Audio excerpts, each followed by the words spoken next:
off the street, or friends of friends, who are like, well, where's the bartender? Where's the this? Where's the that? And, I was like, really? Have you ever been to the bartender? We had that Friday night because we did it like in our first opening Friday night, we wanted to know. Why isn't there alcohol? Isn't this grand opening? I said, we don't have that ever had. Well, not only that, but you have to petition the city, especially if we do, because of the church right there. Yeah. You have to get letters a year in advance. It's like, I just thought, I'm learning so much about what it takes to Your do this. hearings are right in the spirit of what I'm doing. Oh, good. I grabbed them last minute. It was an intuitive choice, so you must have been, I must have been Well, shocked. I'm reading about the songbirds, the Japanese songbirds. Well, I remember, I think I picked up on birds, so this was like, Yeah, well, I make nests. That's not all I do, but, also in the show, the CCA this spring. oh, that's fantastic. And it's for, mostly my mixed media work, not necessarily mass, I'm not Well, I sure. love the new body of work that you've been teasing us with on. Oh, the figures? I mean, I know you did figurative before, and I love that your figurative work when I saw it in your studio, but I'm really excited that you're revisiting it. Does it feel I good? love, it's just so nice, I get lost in it, because the other work was getting tedious, and I just have to force myself to stay focused. I start painting, 3-4 hours have gone by, and I just get lost in it. Lovely that you have that kind of, that you can go back and forth. Are you showing your figurative work again? I put some of the little ones in this gallery, but I haven't tried to show them. Actually, my gallery owner from Houston is in town, and she picked out one of my big ones, and I just shipped it to her yesterday. So we'll see how that goes. And she likes the work, but she thinks it's overpriced, especially the little ones. And I said, I can't show them with you if I don't sell these for at least $1,000 or $900. I don't make enough money. Of course not. Yeah. But with what your work is going for, I mean, Yeah, I said, that's no brainer. And she said, well, per square foot, then you have to price them down. I said, no, I don't, because it doesn't work that way. The really big is a surcharge, and the really small is a surcharge. It's not the way it works. Yeah. And I've got them across the street, across the street. Yeah. For $8.75, which is cheap. Yeah. And it's because I'm. You don't have the overhead. I mean, you're getting the full, you're getting it all. Well, I give 15% of that, which is nothing. Yeah. But the thing is, I don't have a reputation as a figurative artist. Right. And these are fun, they're just fun, I'm using mixed media and I'm just having a really good time. That's so good. So, and I can keep them off really fast. I did 2 yesterday, That's great. and the next take me forever. I can pick these out and just, Well, plus it just keeps your juices flowing. Yeah. Which is really important. that's so important. And I'm just feeling so worn out and tired. And because I'm doing that, and I had this great idea of another book piece because of this Ellen Oscar show that I helped make about 8-10 years ago. I unpacked his work and it was just so amazing. And so I was dreaming about it. So and because of doing the figurative work, it's helped me Of in course. this other area. Of course. I mean, I think a number of artists that I know are kind of toggling back and forth between one type of work and another, whether it's using her clay or just something that's kind of like completely outside of And her what's clay normal. work references her figurative work. Yeah. It's totally go back and forth. Yeah. Did you meet Connor? No. This is Connor. Nice to meet you. Connor is our main person here at the gallery. And so, look, you got masks with right, feathers. so you can wear a mask with feathers if you I want. brought one. Oh, good. Well, we can have this for any other people who show. Katie, do you want like a little sign saying what you're doing with your name on it? You can put my name or something about, say, the songbirds or something, or Songbirds for peace. I mean, we've been songbirds for peace. Okay, cool. Yeah, I like that. So we've been doing a lot of something full piece since we're, Yeah. and especially now that Halloween is over, we're sort of trying to emphasize, peace and the bed, the actual bedding rather than just. I brought feathers. The thing is, do I have to have a flag on the back? Can I put it on the stool? You can do anything you want. Because then the feathers won't show up. You can do anything you want. This is your stage, babe. We're here just to let you out. I'm gonna get you that water that I promised. No, And we've got feathers in the shoe, that we've got a little feather action in the front window. yeah, what's with Dobby's shoe? Did she read? Say that. I can't remember her name, ceramic artist, she does the shoes. Don't tell me, Heidi. Heidi, well, Yeah, she left that there for us to. Oh, I love it. yes, let me see, I brought a black one. Oh, fantastic. Problem is, I don't know my glasses are probably back up here. I can't see it all. Let me grab your phone. Just whether it's out.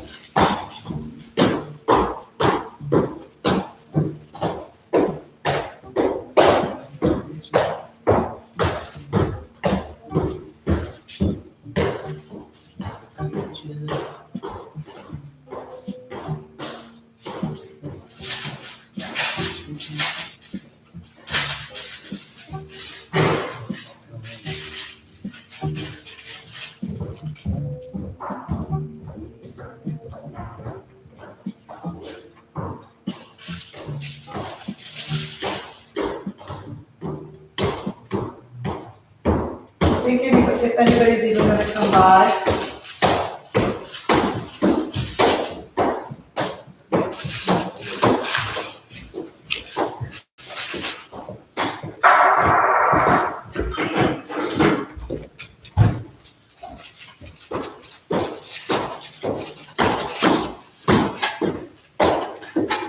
There. So that's lovely. Oh, look, you have no idea. Look out. Black and white.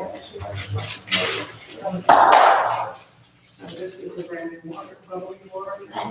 Glass. I always go glasses when you just get the sweet first during the day afternoon. I have black, vanilla black shoes with just like velvet with these with velvet tips. Those are pretty.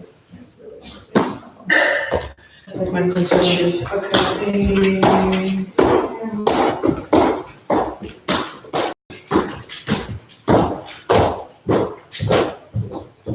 If anybody comes, they can take a photo with them.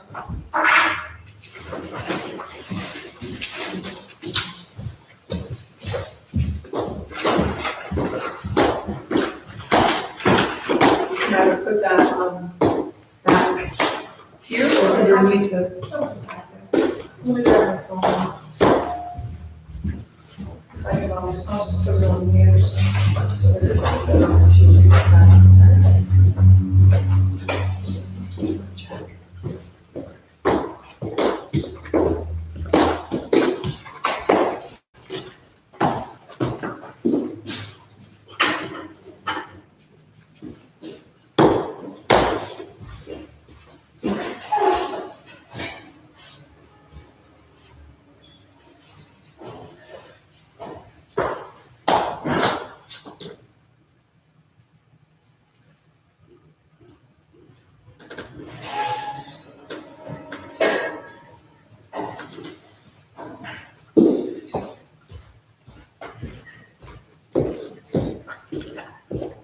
Tom Hanks was filming in front of the gallery a week from Friday. Oops, I thought you were really, Are you trying to get done? I'm sorry. trying to negotiate with the dude that's doing the, locations for the film, Tom Hanks film.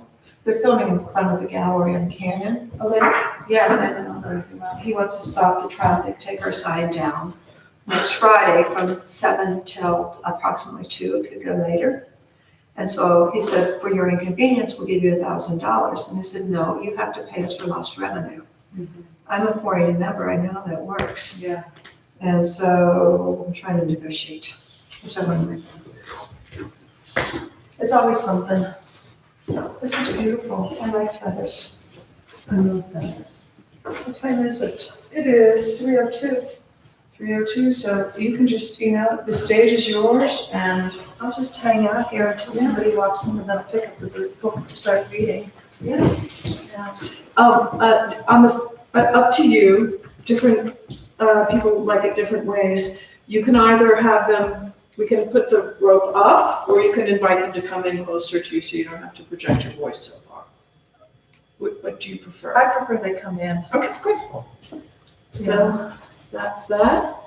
And I think, Connor, maybe we should do what we did before, just to help. And you might look at that and, I'm gonna put this right here. Although, once they get in, they'll know what's going on.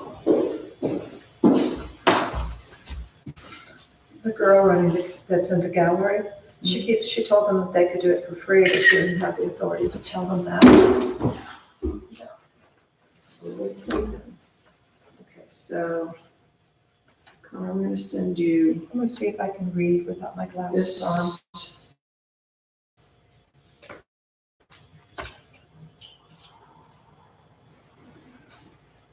Kind of a little.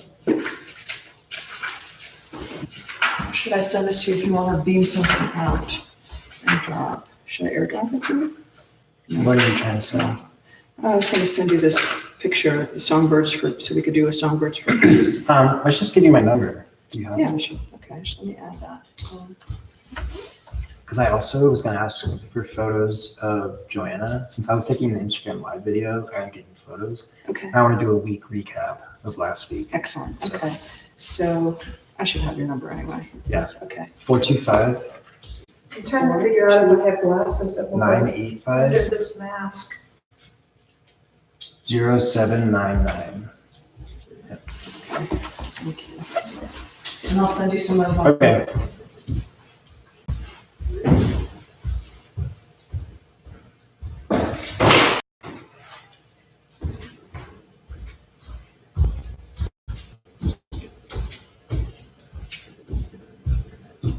We'll see if I can try to focus on words.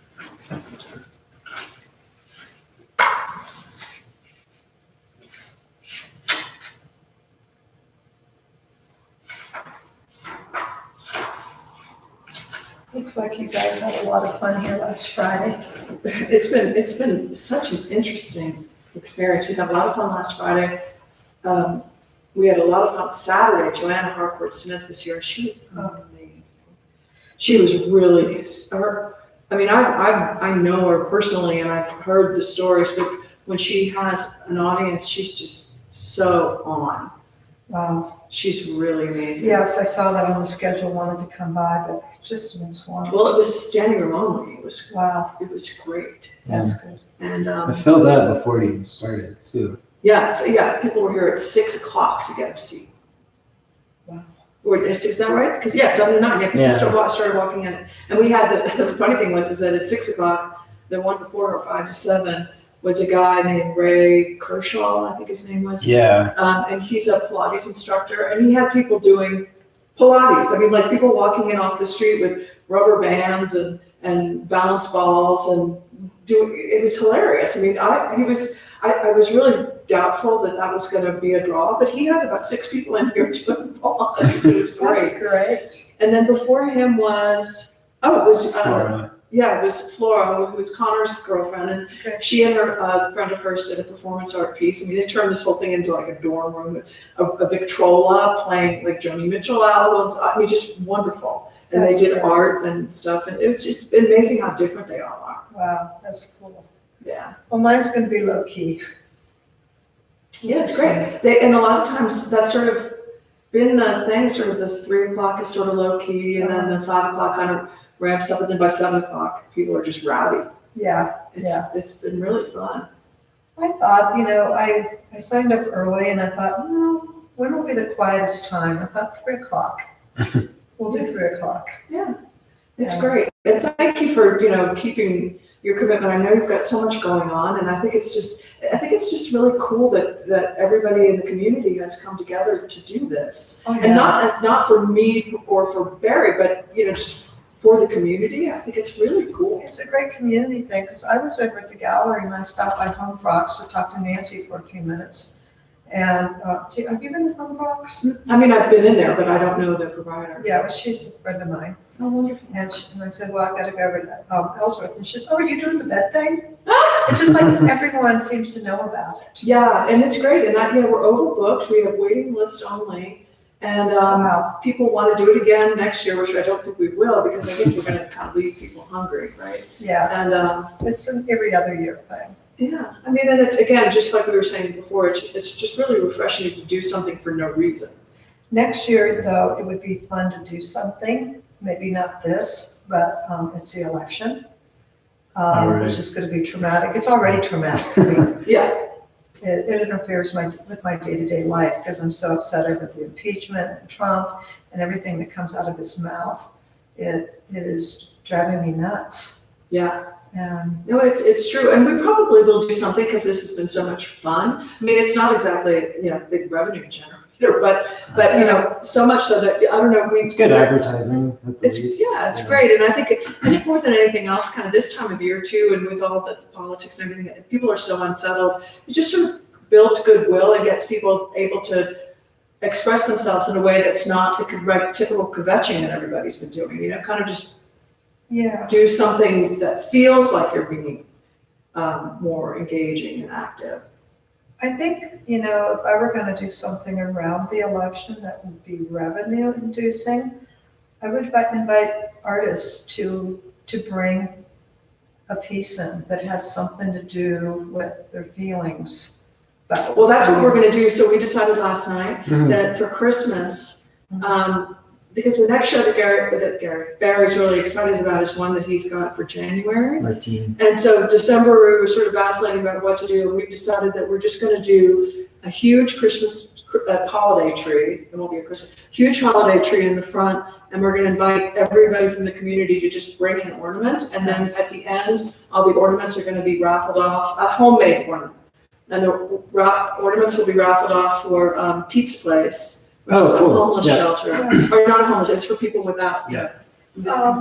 There's a gallery in Fort Worth, because I used to participate in the Fort Worth community arts and stuff.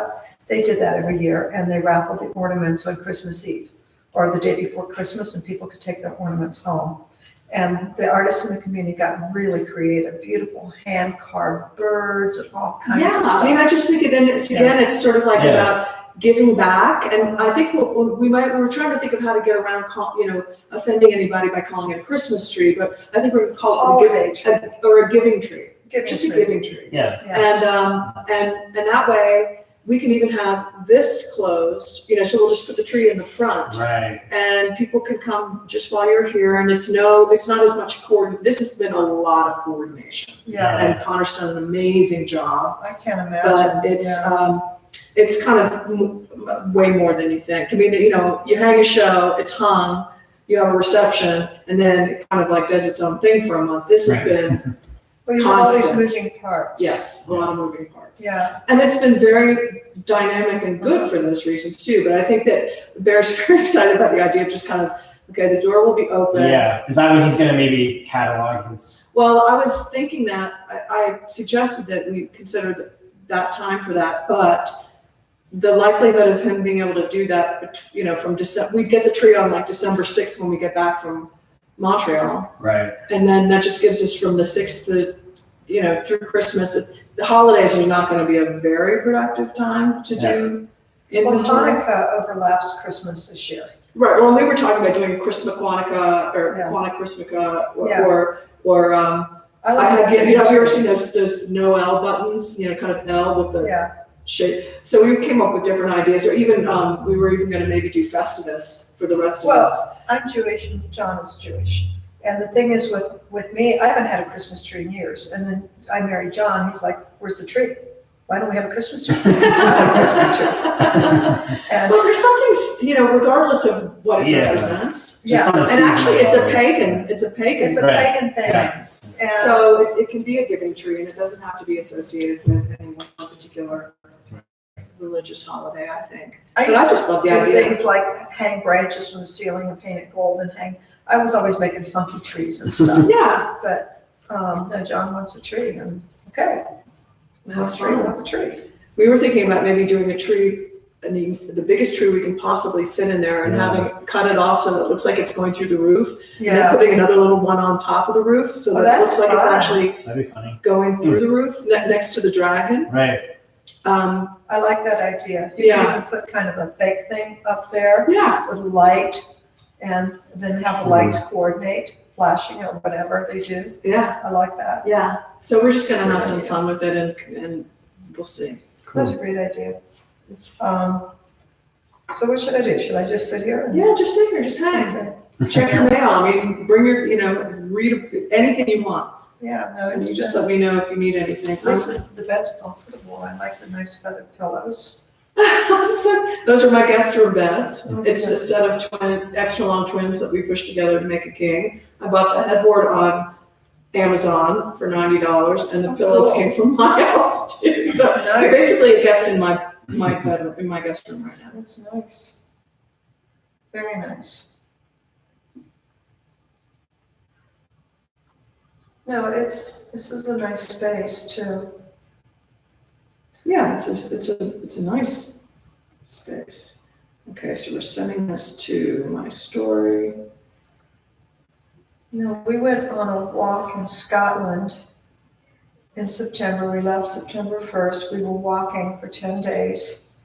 We walked from Glasgow to Fort William, up around Loch Lomond, through Farmers' Bills, up and around mountains and stuff. Very rural. We had a blast. Oh, it looked like, I was following the trip. It looked fantastic. Stayed in pubs and wherever you could. I mean, some places. Did you book in advance, or did you just sort of go where Well, no, to we cover as booked. much? You We booked did. 6 months in advance. Everything was booked when we got there.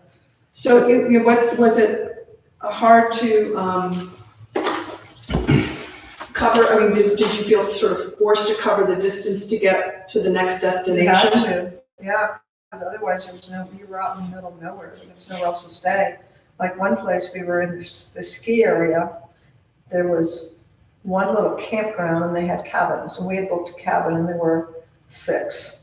And when we walked, God, it was 18 miles that day, and it was pretty rugged because you're climbing up stuff and you're carrying a pack. And when we were checking in, there was a line of people looking for somewhere to book. Most of them were having to pitch tents, and then they had to pay almost as much as we paid for our room to pitch a tent. It was pretty crazy. And was this a walk that had been prescribed? Is it something you just made up, or was it something No, that it's was? like the AT, like the Appalachian Trail, Oh, yeah. Pacific Trail, Uh-huh. and we did it from start to finish, and you can't do the AT or the Pacific Trail. Well, it's too long. It goes from what, like? It would take 3 months. Yeah, it goes from North Carolina, I think, all the way up to Maine, to Mount Catawba, I think, Yeah, on the East Coast. I don't know about the Pacific Trail. it goes pretty far north. Yeah, up through Pennsylvania, I think, into. Well, it goes all the way up to Maine, to Mount Catawba in Oh, Maine. does it? Definitely, absolutely. Yeah. I just didn't know where it starts, but I think it starts in, I think the North Carolina mountains, in the Appalachian Mountains. It starts beyond south of North Carolina, because I have a friend that's doing it. And she started in the southern portion and is working her way north. Maybe like northern Georgia? Because It's- the Appalachian yeah, Mountains just touch northern Tennessee, I think. Tennessee, yeah. I think it starts in Tennessee, Oh, East Tennessee, yeah. okay. Wow. but Well, that's right. Tennessee, and then into North Georgia, and then, West Virginia, Mhm. it doesn't cut as far east as, the Carolinas? it does. I think it dips into North Carolina. North Carolina before Yeah. West Virginia, and then, Yeah. yeah. Interesting. Um, And were you somewhere else besides Ireland? It seemed like you were there. We went to England, to London. Oh, okay. We took a train down there, then we ran a half marathon. Just because, Yeah, yeah, because why not? You're right there. yeah. I was in London this summer. It was so wonderful. Did you have good weather, or was it typical It London? was really lovely in England and Scotland. It got cold and rained a lot, which made it a little bit more difficult walking. But we had rain gear, but still when the wind's blowing, you're on the side of a mountain and it gets rather dicey, Yeah. but it was good. So I did that, and I came home and worked really hard in the studio. And I flew to Phoenix to see my daughter who's in prison. I don't know if you know that. No. She was arrested, God, it's been February. On my birthday, she was arrested. And for drugs.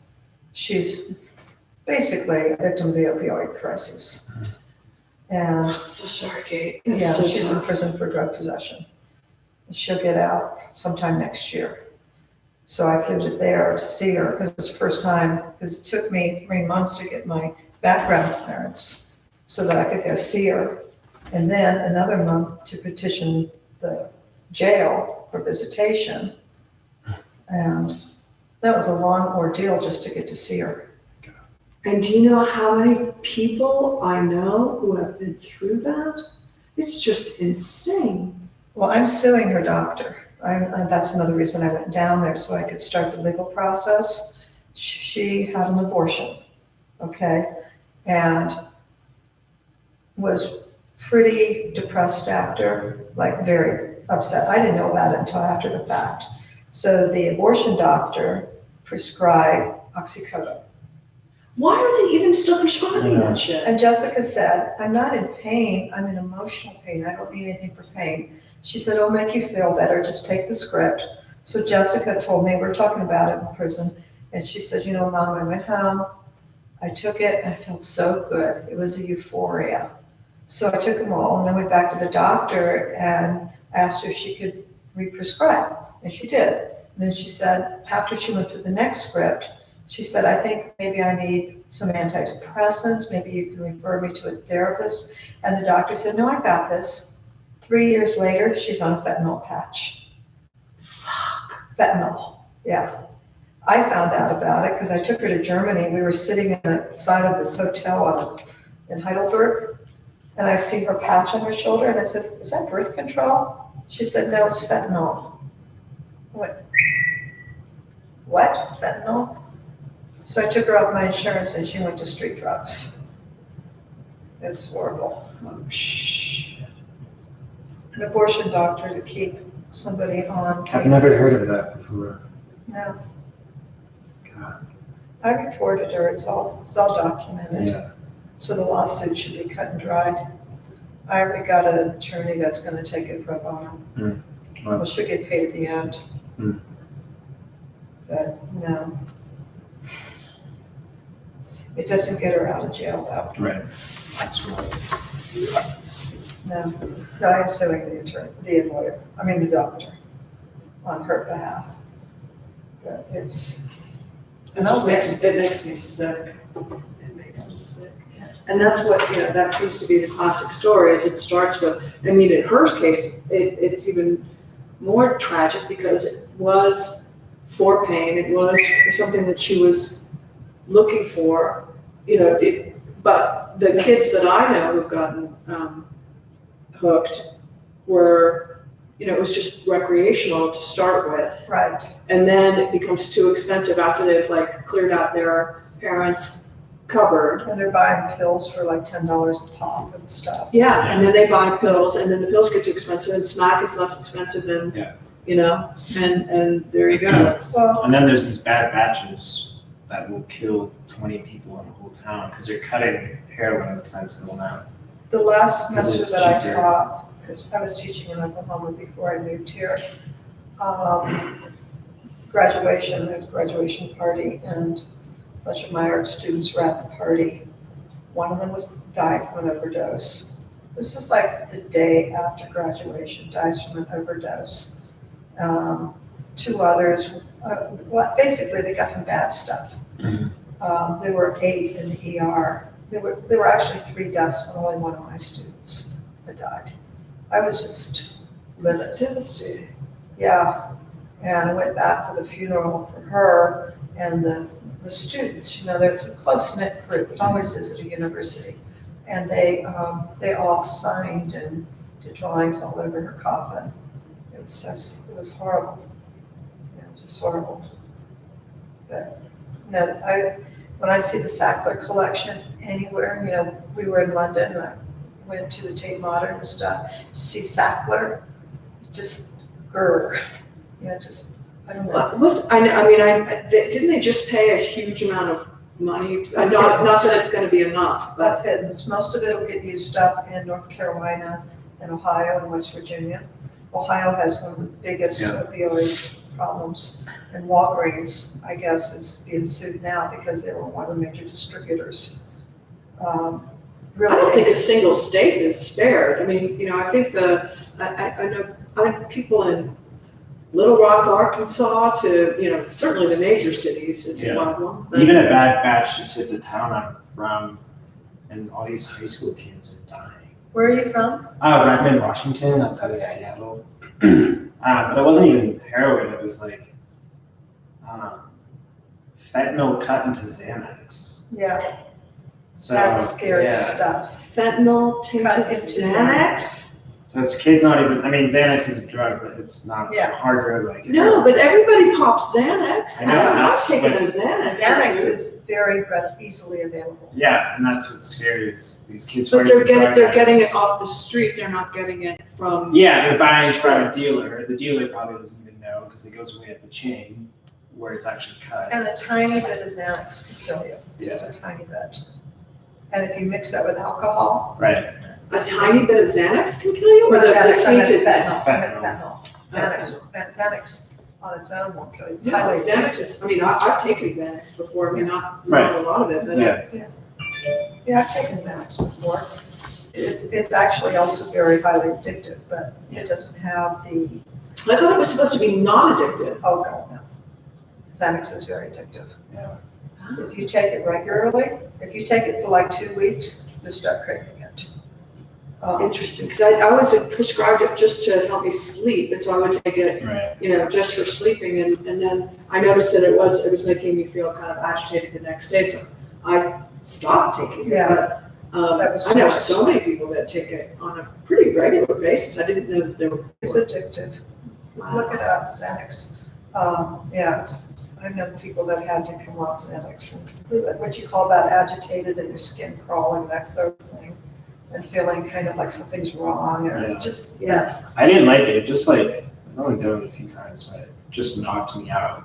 It Yeah, just made my body feel super yeah, it heavy, does that to me and I too. just don't like that. yeah, that was my experience. Yeah. I mean, I was grateful for the sleep Right. support. Yeah.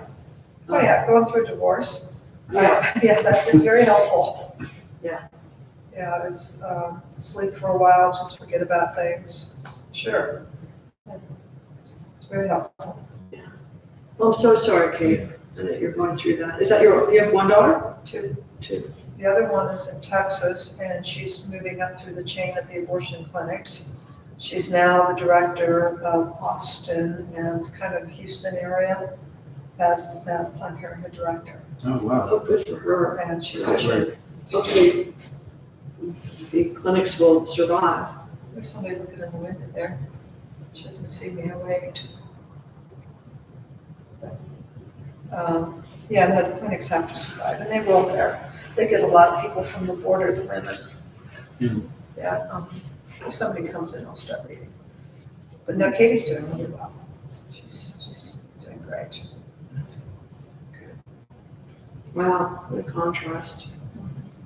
Well, Jessica would have too, if she had not had the drug issues. And she'll, hopefully, if I can win a settlement, it'll be enough to get her on her feet.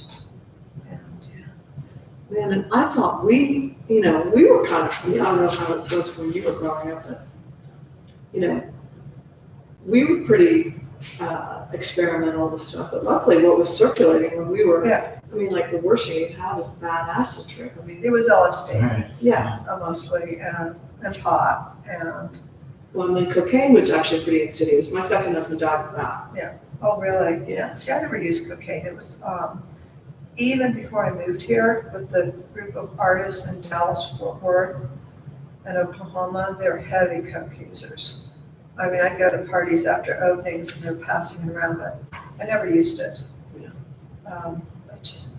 Actually, I've never, ever used cocaine, but it's still pretty heavy there. The people walk in with a bag, but I always passed on that. I just said, give me a glass of wine, I'm good. Yeah. Wow. Now, some of those artists down there are, have you been down to Texas at all? I lived in Austin. Oh, you did? Okay. About it's 8 months Oh. in 2000. Well, 2000, starting October 2000, October 31st, actually, 2000, right Awesome. before the elections, and then left July that following year. Okay. Their art market has not been great in Austin. It's more music there. It's starting to build up. Well, there, you know, at the time I was a decorative, I was still involved in my art career as a decorative painter. And there just was no demand for, it was not as sophisticated as it has become now. It was most of a big college town. Yeah. A lot of kind of honky-tonk music that was even being pushed out because of, you know, Michael Dell and everything was happening with the dot bomb that just happened, and all these buildings were sort of being built, but the cranes kind of, everybody was in full stop, so it was kind of a weird ghost town when I was there, but. Yeah, I've heard Austin was so much different in the late It's late changed. 90s. Yeah, That's where my daughter lives. right. And going there now, it's different than when I lived in Oklahoma and was spending a lot of time down there. Yeah. It's so different. Yeah. It's, I don't know, it's getting closer to Fort Worth. I won't compare it to Dallas. It's Dallas is crazy. Yeah, I've only been to that part of the world once. When I did my cross-country road trip, I actually spent the night in Dallas, but I was only gonna be there a few days because I was heading to Marfa, meeting some friends there.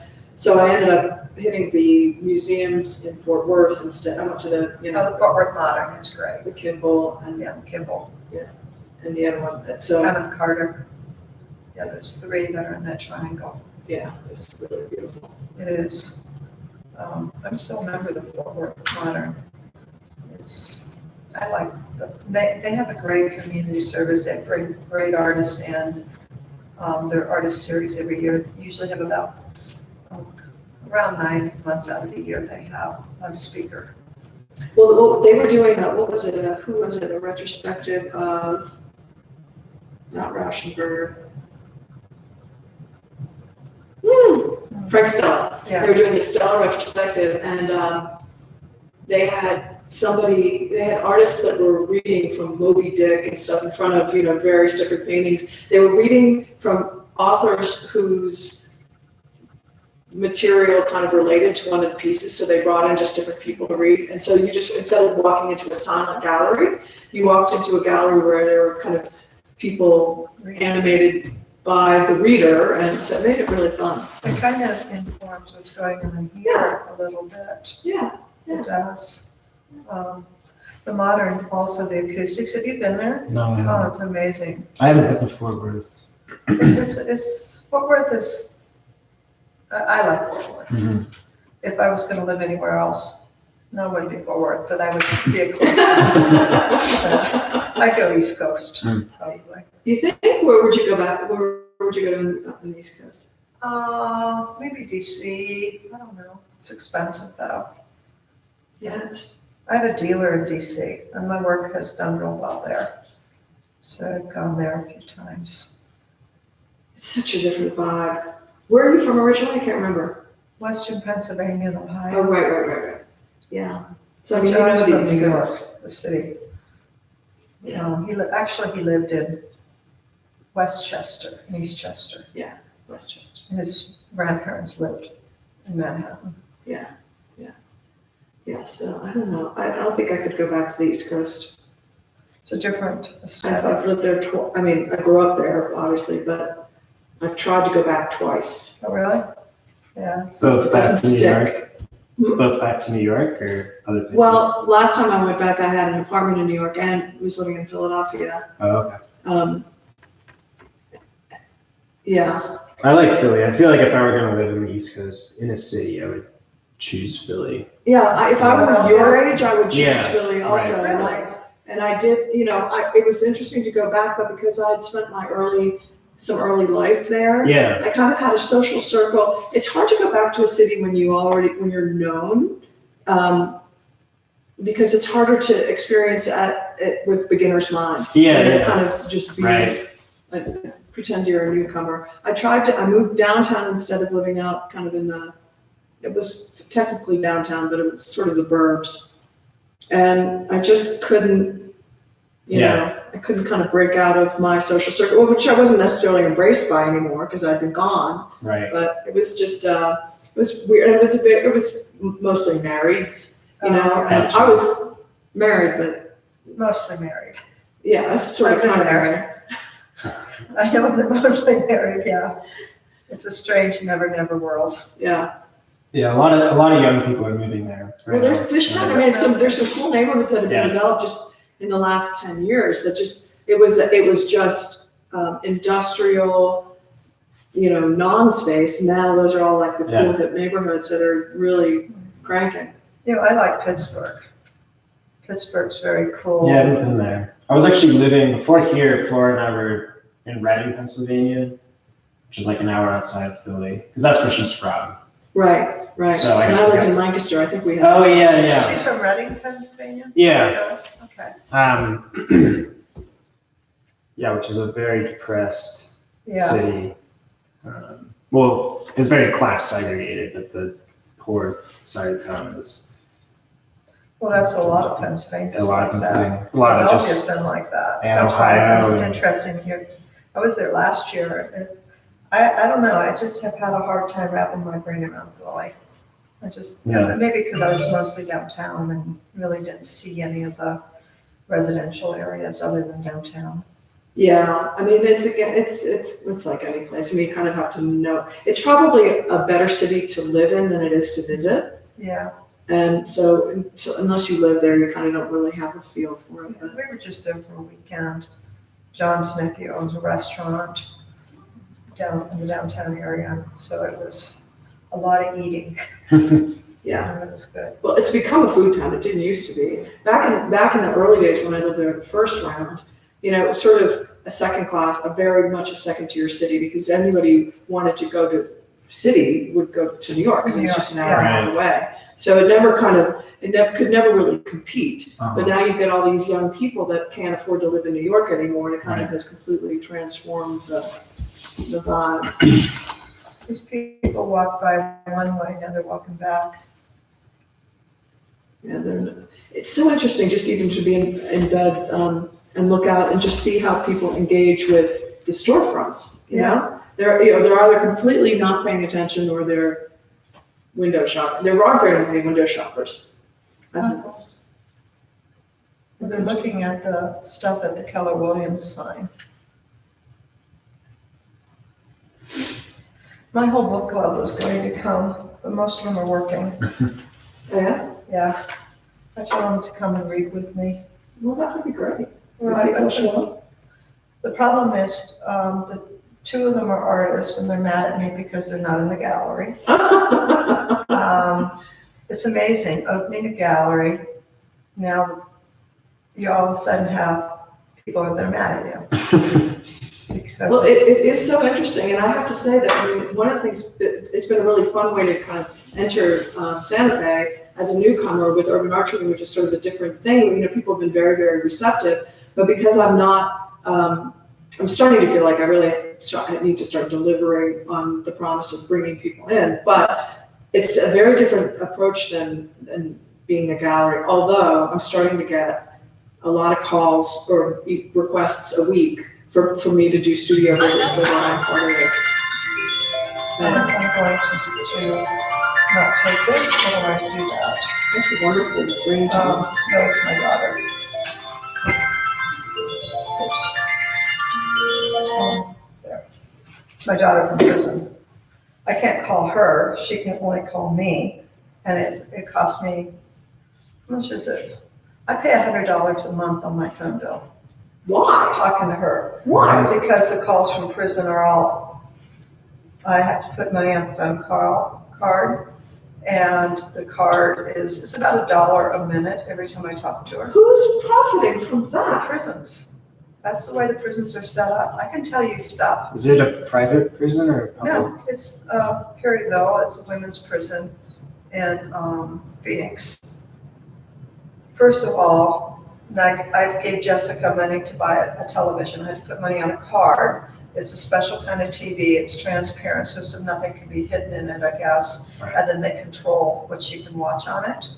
$200 for this television. Now they charge her They charge her for the electricity she uses for the TV.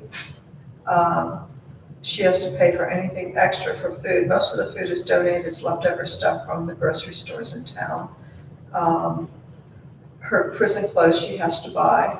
She makes 30 cents an hour, and she's a teacher. She teaches the other inmates for their GED. Jessica has a college degree, okay? So she's a teacher. She makes 35 cents an hour. From the 35 cents an hour, she has to pay for all her clothes, any shampoo, her electricity. So this idea that prisoners are taking from society, Right. how much money they cost, her clothes. I bought her a pair of sweatpants. By the way, everything is orange. She's not going to want to wear orange for the rest of her life. Her sweatpants were $8. That's like a 3 weeks' wages to buy, or whatever, to buy a pair of sweatpants. And then she had to wait 2 weeks because they were all back ordered. And it's cold, and there's no heat in the cells at night. So it gets in the low 40s in Phoenix at night in the winter. And when she went to prison, when she was arrested, she was wearing flip-flops. She sat in jail for 4 months until then she finally was tried and everything. I was not allowed to visit her while she was there or provide anything for her. So, and they didn't provide shoes. And so she was in flip-flops until she was transferred to prison.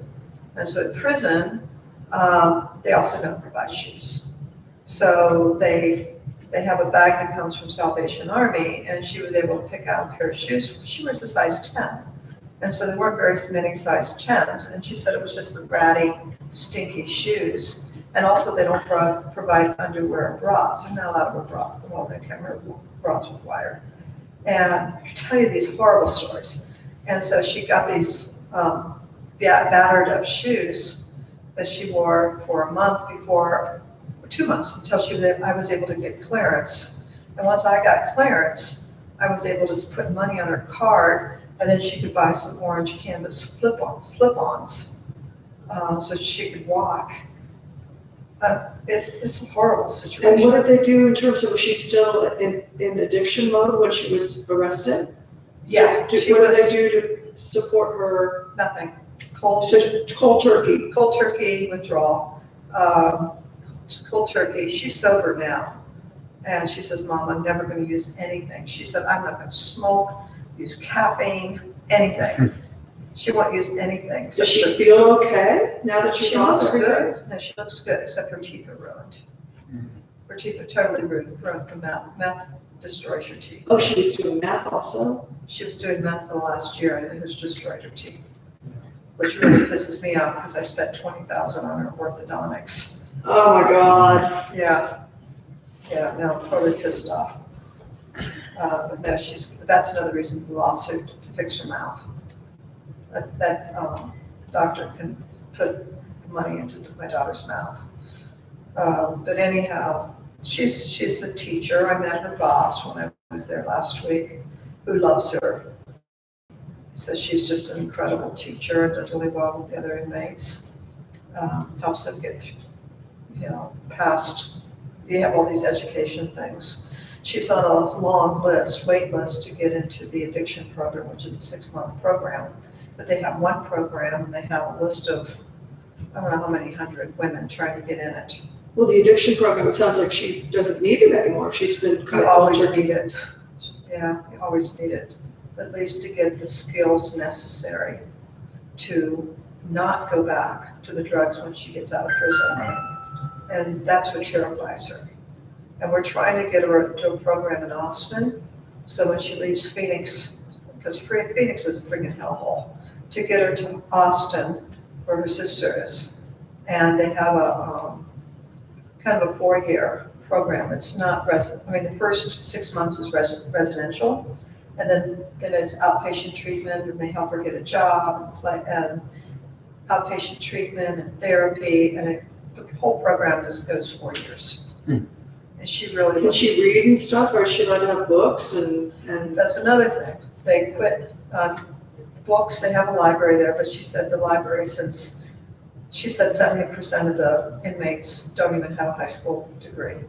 And Jessica has she's a graduate work, and she's a therapist technically, but not practicing. But, so there's nothing really in the library.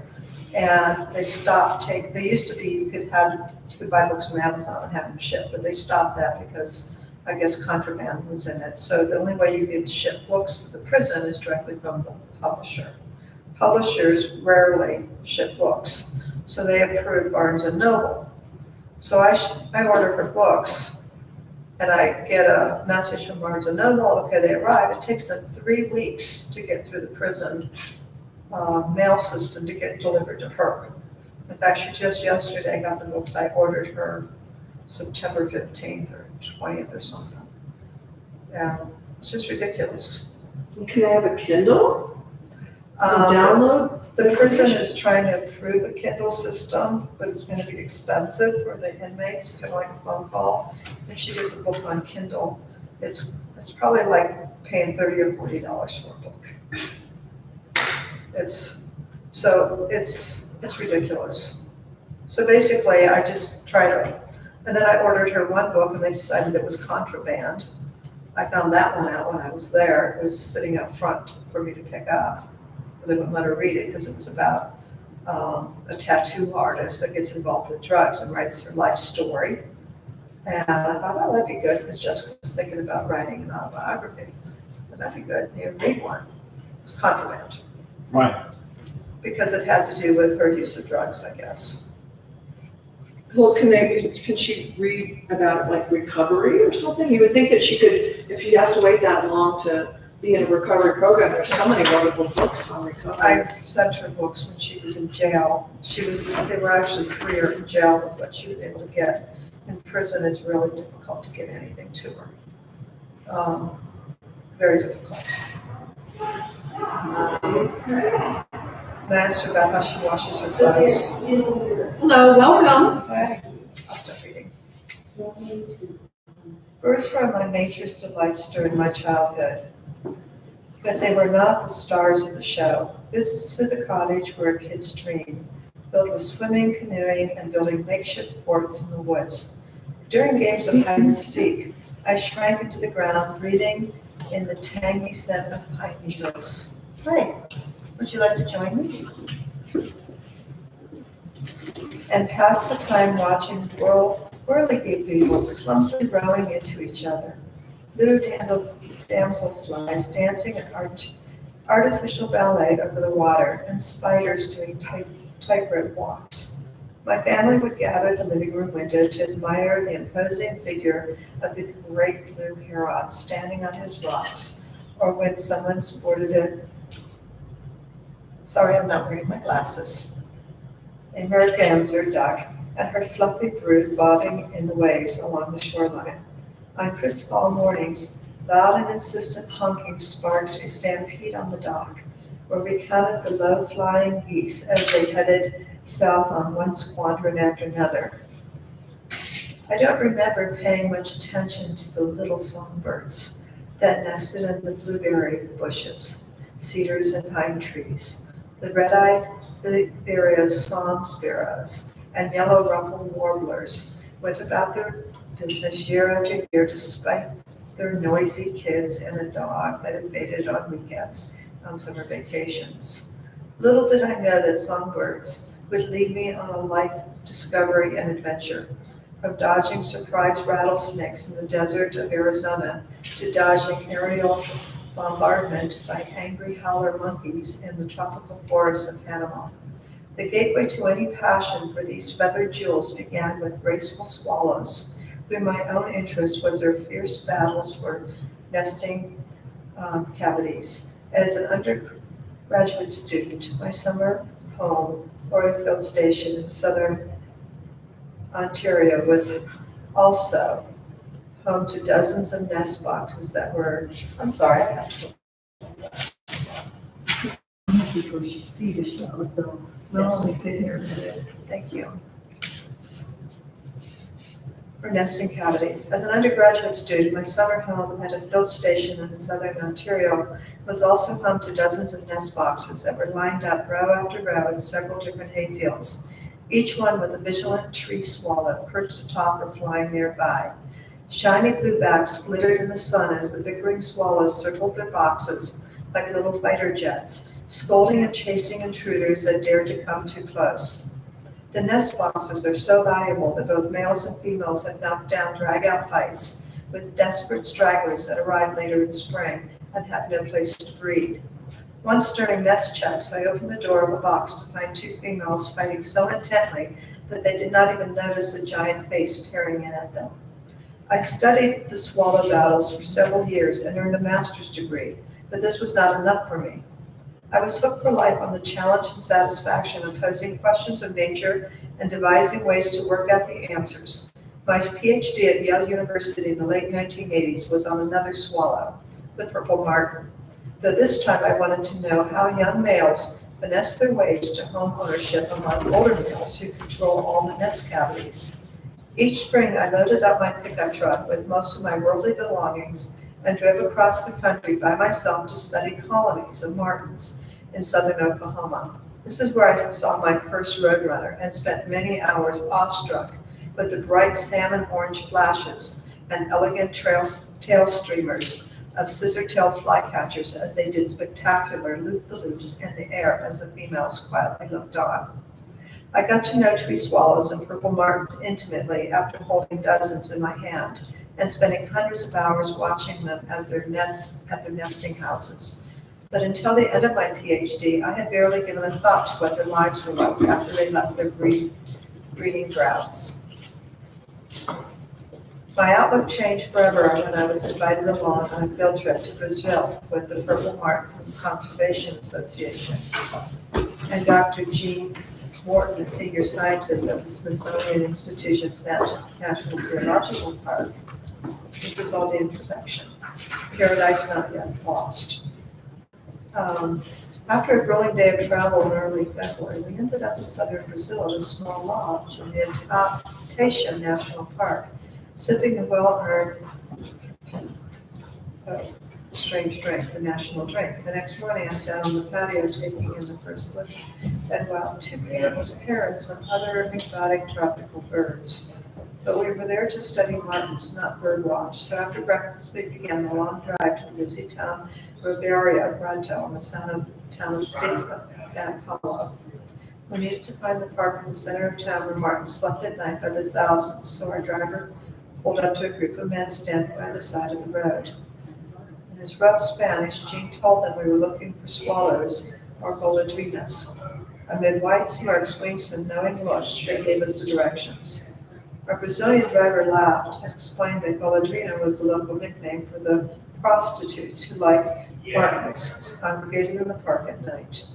It seemed like such a foreign world to me, yet it was as much at home for purple martins as the familiar nesting houses I had studied thousands of miles away. The next year, I worked with Jean at the National Zoo and began a study of hooded warblers on their wintering grounds in Mexico, and we married a few years later, after I took a faculty position at York University in Toronto. Over the past decade, our family has lived a migratory lifestyle of our own while studying birds, dividing our time between our suburban home north of Toronto, our Toronto farmhouse in northwestern Pennsylvania, and the tropical forests of the Anawal. Jean and I have spent many hours walking through the woods or sitting on the back porch of the farm, happily on the lookout for our daily fix of discoveries. That doesn't go back to the gallery, does it? There's another gallery that's back in the corner.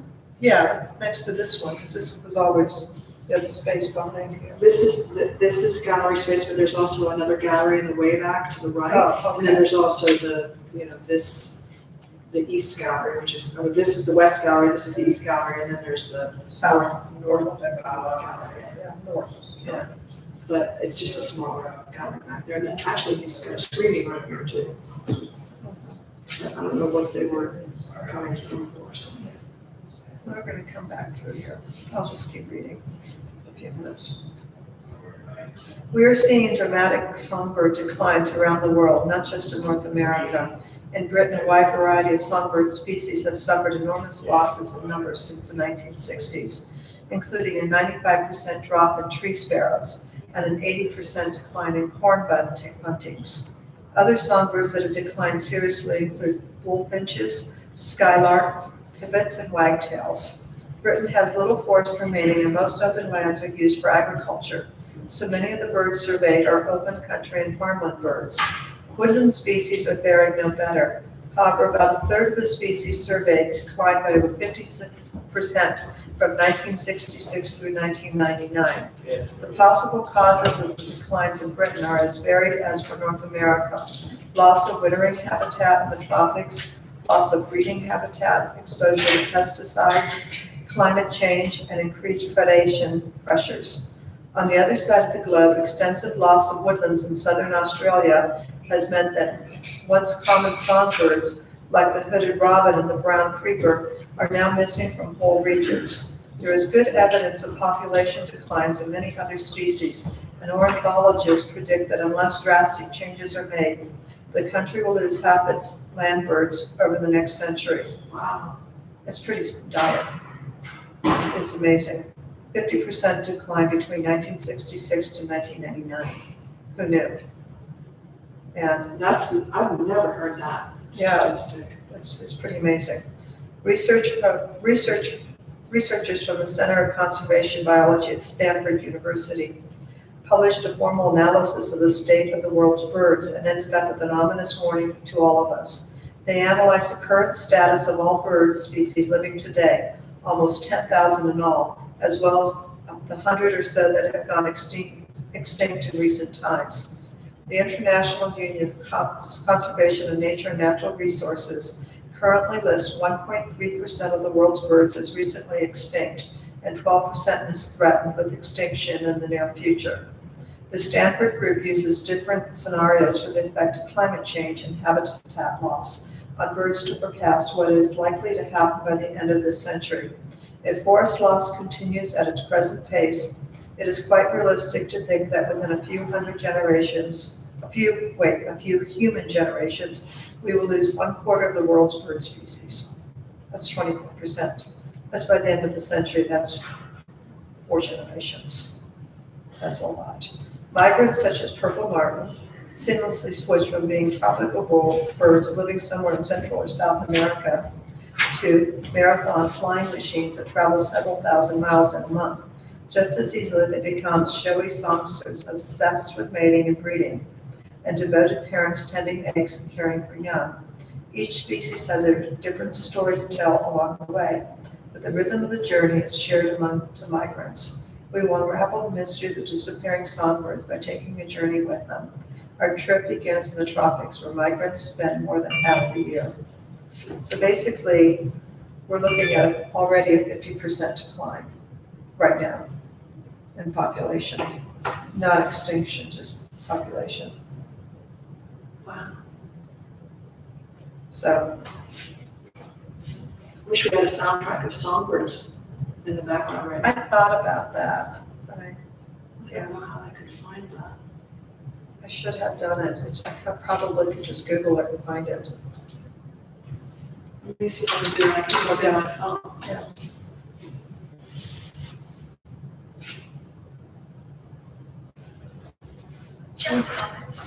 Oh gosh, talking to Siri. I'm gonna skip Paradise Not Lost because it's talking about, I'm gonna talk about canaries.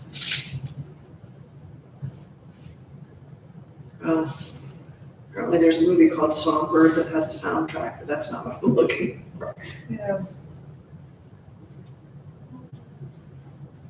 We used to have a cabin in Lake Erie. This one's about Lake Erie.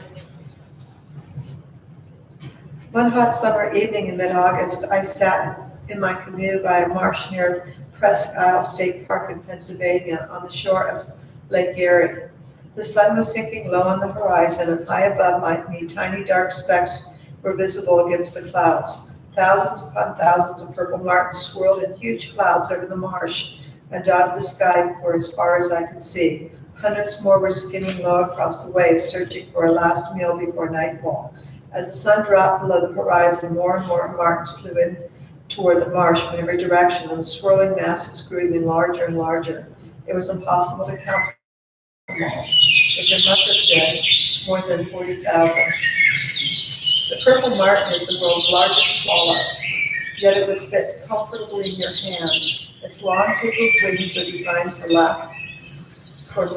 for fast flight and aerial acrobatics to pluck flying insects out of the air.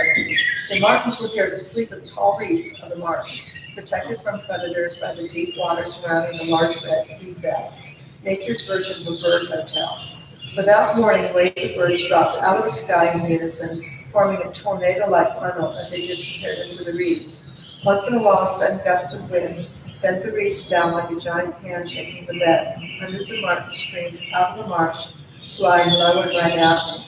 They swooped over my head and around the canoe while they screeched indignant alarm calls. I felt as if I could reach out and grab them as they raced past, and I wished I could spread imaginary wings and join them. This roost is one of many safe havens martins use as stepping stones on their journey south to Brazil. If I were to come back a few weeks later in mid-September, I would be hard-pressed to see even a single martin because the summer exodus would be complete. A perfect full moon rose in the east as I paddled back to shore before it got dark. The martins safely tucked in for the night.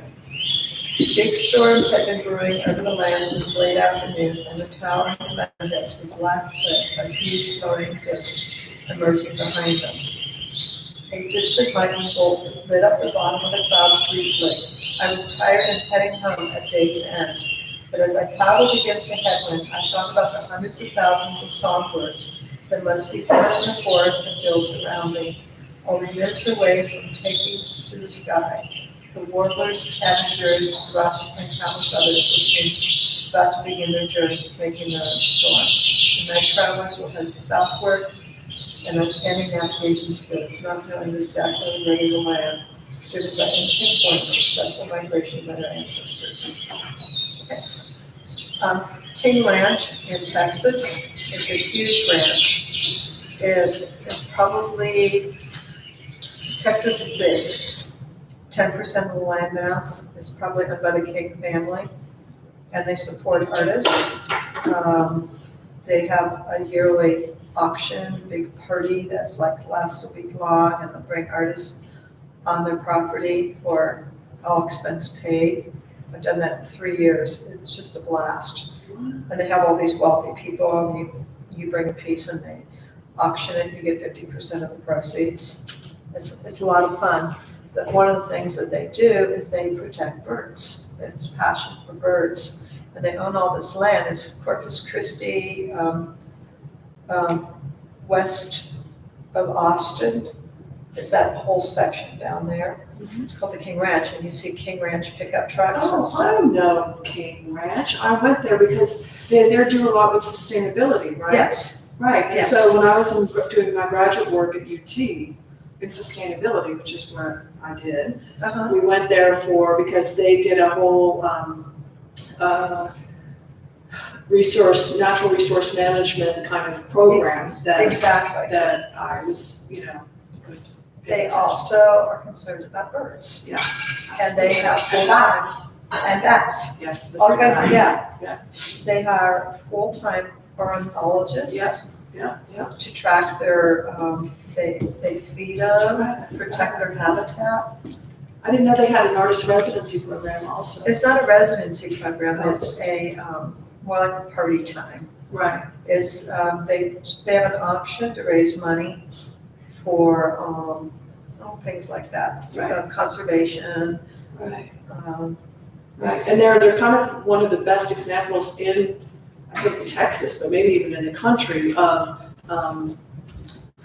sustainable land management. right. They've got all kinds of programs that are going on there. The King Ranch is so big that they actually have school districts, and the people that live and work the ranch, their kids go to school on the ranch. Yeah, that's right. I remember that. Yeah, It's it's, a long time, but wow, very cool. yeah. I'm surprised we don't do something like that at the Davies Audubon Center here, where wouldn't that be a nice thing for them to do? Yeah, you don't hear much about the Audubon Center. I should have contacted them about this. It didn't even occur to me. Could have got them kind of to pair up and do something. Yeah. But the Audubon Center in Fort Worth, Dallas area is brand new. They have nature walks and they do things. I dated an artist down here who does paintings of birds. We bought his work for the center. They're much more active.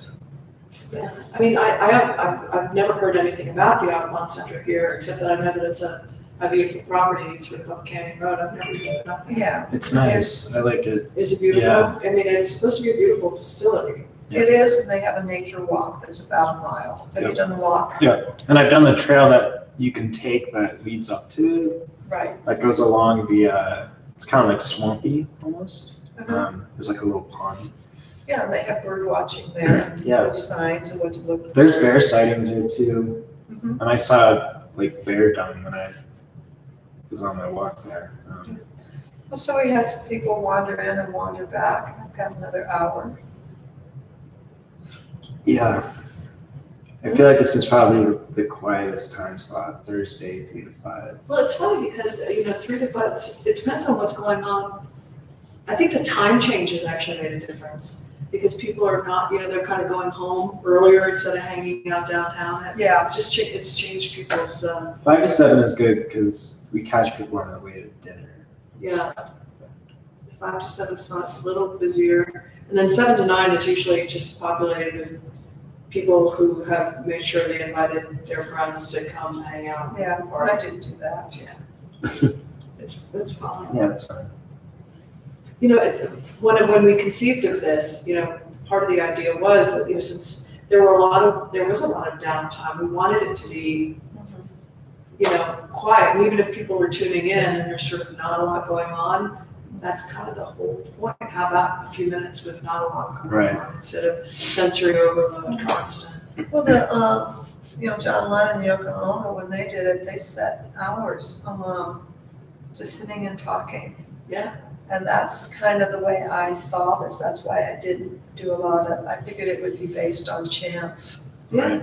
And Cool. Well, I'm glad as long as you're not disappointed. I mean, because it's, no, I'm fine. it's cool. I'm thrilled to get the chance to just. Yeah, I got to sit and talk with both of you. I don't think I've ever really sat down and talked with you and got to know you. Mhm. This is great. Yeah, it's wonderful. How long have you been dating? I guess it depends on how you qualify dating, but it's been a few. We met in April, Okay. and then we just sort of hung out a little, kind of ramped up, and then kind of by August, things kind of took another level. That's cool. That's cool. I hope it works out. Yeah, so far it's great. He's a sweet man. We have so much in common. We both grew up within 10 blocks of each other in New York City. You are kidding. Really? You do not know that? Oh my God. Where did you grow up in New York City? I grew up on 85th and Madison, and he grew up on 95th and where's the Dakota? 76th and Central Park West. So I mean, we were always right Wow. close. That's a great, those are great. Yeah, and we joke that we both we go to the Metropolitan Museum as kids, by choice. Uh-huh. And so we probably saw each other in the kids museum at the Metropolitan. We were both drawn to the armor wing because my father did when he was a decorator for Marischal, he did a big gala. Uh-huh. He was the decorator for this huge, I don't know if it was it was a very important event for the Met. The Met. And in the arms and armor wing with all these white tables and beautiful, huge white flower arrangements Uh-huh. and just all the glamour of it. And, in between all the guys in suits of armor on the horses, armored horses and stuff. I'll never forget it. I used to spend a lot of time with them. That's magical. What a nice memory. It was really wonderful.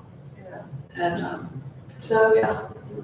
And then Connor and I went to the same college. You're kidding. We found out that. I mean, Hampshire? Hampshire College in Amherst. Oh, really? Wow. Yeah, and his girlfriend, and a whole gaggle of friends he had here the other day. Yeah. It's the first time I've been around Hampshire College kids. And Barry's aunt was in one of the first Oh, yeah, Barry's graduating aunt was also at classes. Hampshire. Oh my God. So That's a small world. it is a really weird small world. That's Yeah. lovely. I like it. I seem to always run into Hampshire people wherever I am. I don't know what it is. I think it's a bigger deal because it's such a small school. Yeah. You know, when you run into somebody. John went to some hippie college in New Hampshire that's just went out of business this year, or That's Hampshire College. maybe it was. No. It Yeah. has to be, because there was a hippie school that was. No, you said in New Hampshire, Is it in New Hampshire? Yeah, I think so. but Hampshire didn't close. Well, it came very close to closing. It And came the people who were the rumor that I heard was that it was closing, that they weren't, well, because there was an article actually in the New York Times that said that they weren't going to be receiving the next. What they did is for this year, Uh-huh. they It's the only same school. John went to the same school. you they guys only went. accepted Possible.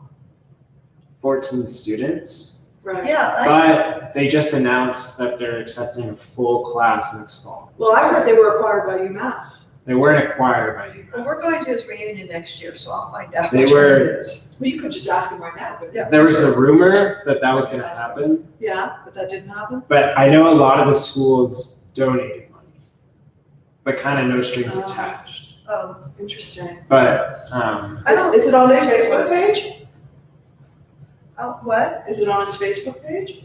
I don't know. I actually never looked at his Facebook. because there's another school in Vermont that did actually close Oh, called really? Green Mountain College, I That think. wasn't it. Okay.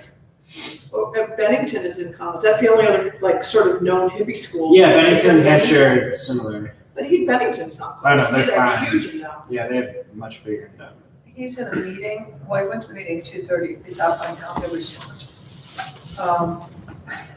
He went to, what's wrong with my memory? He did his architecture school in Pittsburgh, Carnegie Mellon. Carnegie Mellon, yeah, that's a good school. His brother, one brother teaches at Carnegie Mellon and the other brother teaches at Yale. They're both professors. John ended up being the architect.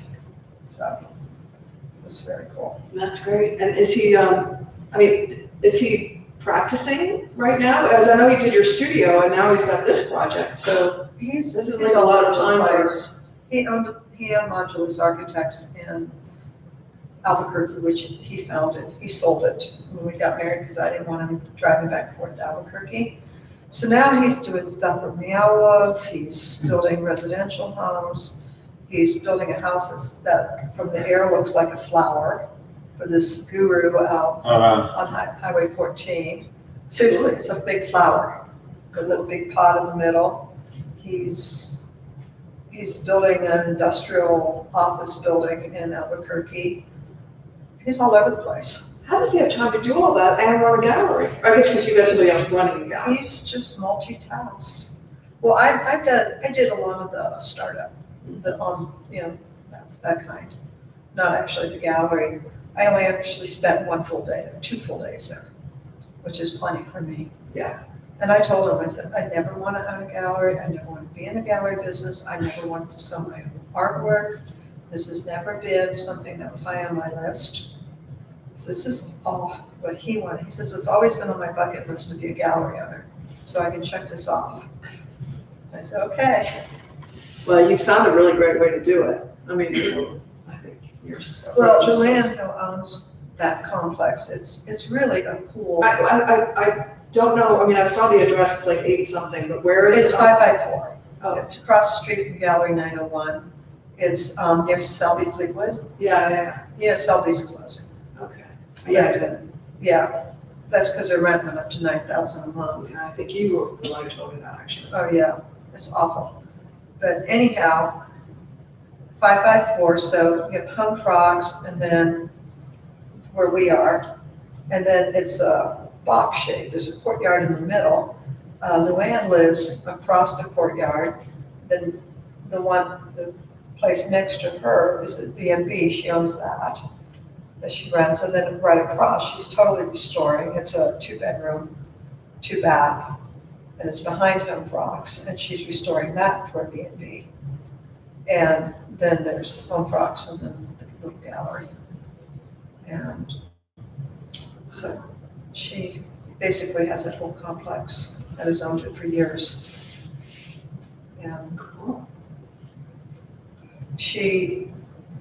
The architectural design firm was in there for a few months last summer. They pulled out, never paid her a penny, never paid her rent. The gallery that was in there before had a year lease, didn't pay. And then Pushkin, when they started going south, financially stopped paying her. So she went 4 years without being able to get rent from her tenants. Awful. And she's got cases against all of those people. Holy. She's not a very good businesswoman. I don't think I would have put up with that. She's, just very sweet, laid back. That's my songbird. Yeah, That's Mr. Barry. 45 minutes. And I'll go home. Who's coming in after me? Richard, Oh, really? Richard will have a group here. is he gonna play music? So again, Is Richard gonna play music? He'll have friends here. he's gonna have, he's also, well, he thought he was at 7 to 9, so I had to have a little conversation. Who's 7 and 9? 7 to 9 is His name's RJ Ward. RJ Ward and Rick Lum. Oh, I know RJ Rick. Yeah, Rick Lum. Yeah. Rick. Yeah, they're gonna do some really cool stuff. They actually took a cancellation, which was great. And I mean, we've got a wait list for this. So they were one of the first people to get a waitlisted place. And yeah, they were excited. And I think Richard's gonna do one of his podcasts from Oh, here, good. live from bed. So he'll be, he's just wacky. He'll just I've known Rick and RJ. I've known RJ since 2000. Oh, yeah? He used to come here. He was in clubs and music stuff. The Tin Star, which went out of business. His partner now lives in Ireland? Not Ireland, Denmark. His partner does? Not physical partner, business partner. Oh. They own the Tin Star together. Oh. They basically almost killed each other going out of business together. It's an interesting duo, but anyhow, people are looking into the bed. She wants to come out. I should put my mask back on. Can you keep it over your glasses? That doesn't work. Looks good. Okay, good. I see. Franconia. I think get that so wrong. The school Franconia? Franconia? I've Never heard of it. Franconia. How do you spell that? Franconia. It's a hippie school. There's a lot in New England. Well, Ones that probably We aren't were as like known as the Hampshire. hippie school in New England. I mean, yeah, Hampshire and Bennington are like Bennington probably a little higher. I actually really wanted to go to Bennington. And I applied twice and didn't get in. So, Really? yeah, it was so weird because I transferred from Seattle University. And I got into like Sarah Lawrence and Emerson. Bennington just That's where didn't. my sister-in-law went. Yeah. Sarah Lawrence. Oh yeah. Yeah. They didn't give me any money, so couldn't go there. They gave me $500. It was almost like a slap in the face. Oh, yeah, really. $500, You okay. can't even buy books for a semester. Yeah. Remind me, you did library? No, that's what I want to do now. But I just studied creative writing and I got really into psychoanalysis randomly. Really? Who was on your This writer, Nell Arnold, writing teacher, and then Annie Rogers, who is sort of the biggest psychoanalysis teacher. So you studied creative writing. How did that bring your journey to here? I live here because my girlfriend's going to grad school here. We only moved here like 5 months Is she ago. at St. John's? No, she's at a little school called Southwestern. She wants to be an art therapist. Oh, the art therapy thing, Yeah. yeah. There aren't that many places that I know. have actual degrees in art therapy. Yeah. and even more specific, doesn't she want to do like dance therapy and like contact impulse? Well, she might bring that in. That's more of just like a side passion. Oh, okay. But I tried to get I was teaching at Grand Canyon University in Phoenix. I tried to get that school certified for art therapy, oh yeah, but the process was just too involved. yeah. It's- Because there's some programs that are art therapy programs, but you don't also get your therapist certification. Right. So Flora, my girlfriend, had to really sort of maneuver that. It's hard to us Yeah. because you have to have a certain number of hours in art and a Right. certain number in psychology. And some people who go to that school just study to be a therapist. It's not strictly an art Yeah, therapy. Southwestern, isn't that out by It's off Airport Road. Airport Road? Yeah. It's just a little property. But It's over by the Buddhist temple. Yep.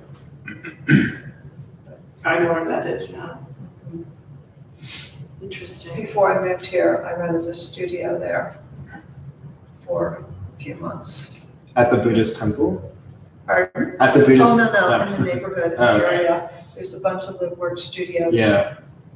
And I was trying to decide whether I was going to quit my teaching job and become a full-time artist. So I took a sabbatical and lived there.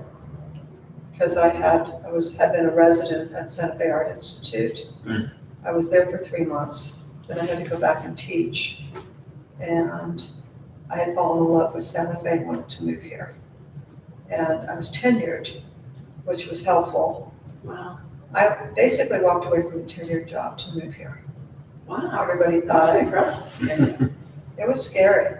It was very scary because I ended up taking an early retirement because I was vested, so they paid all my health and vision and dental. I was still on that. I'll be on that.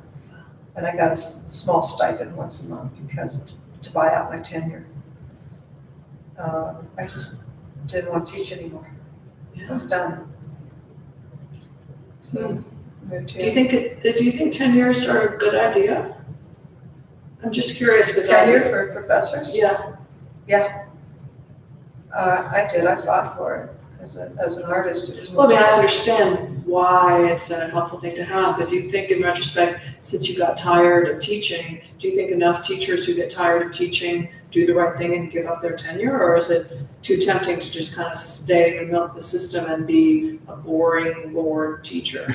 I understand your question, and I think there are many individuals who possibly would go that route, but at research school, most of those end up going into research and working with teaching assistants, TAs, and avoid that burnout. But smaller schools where they're heavy on teaching and lower on research, I think there's burnout. I've known a few.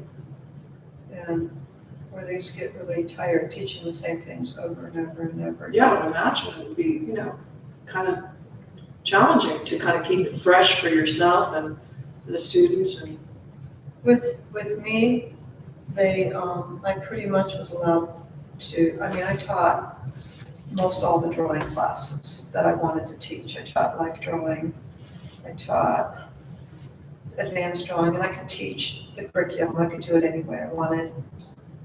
I even did a class in the lab on the Mac labs with drawing that they could manipulate and move it into the painting studio. It's just fun, so I could be more creative with what I taught. yeah, I would imagine that art teaching is a little different than Yeah. a particular subject that's, kind of, even if this topic, is American history from this period to this period, there's only so much you can do about that. One of my good friends at the last place I taught, he taught geography professor. Talk about burnout. Oh, I can imagine. The other profs would just joke about him, like, do you think he's going to show up for committee meeting today? I wonder if he's even going to be in class. He was bad.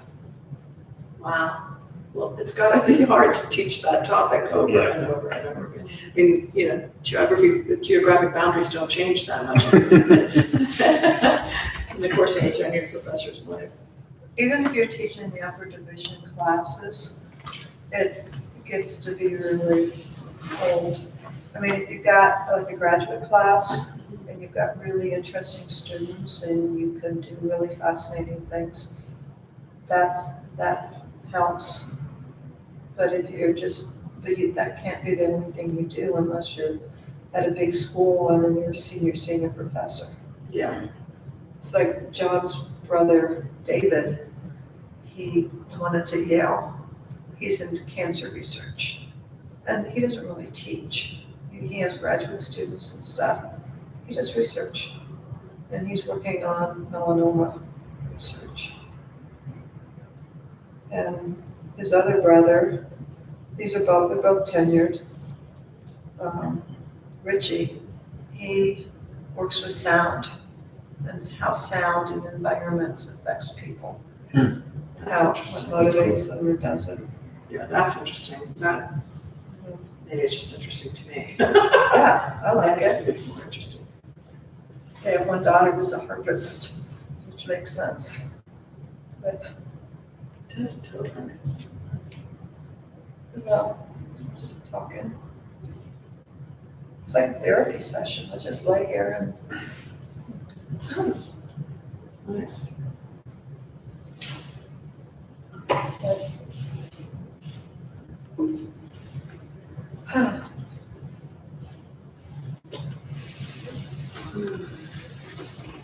Let's see. It's been really quiet, hardly anybody going by. I feel like the last 2 weeks have been really dead in town. In town? I mean, I'm learning how the seasons change because I just moved here, but I feel like it's gotten really quiet. And Flora works at a bar downtown, and she said like Friday nights are slow now. Really? Yeah. I think I think we were just lucky that we hit, Halloween was sort of a buzzy kind of night. And Yeah. Oh, yeah. The gallery was packed. Rose and Jessica stopped in for a minute, so they were coming over here. Yeah.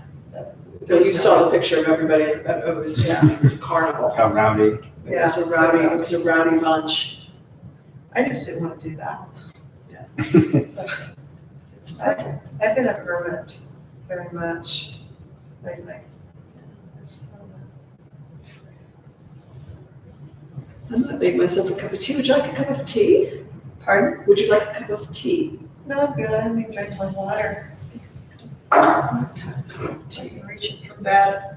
It's 4 o'clock. It's high tea. Time for high tea.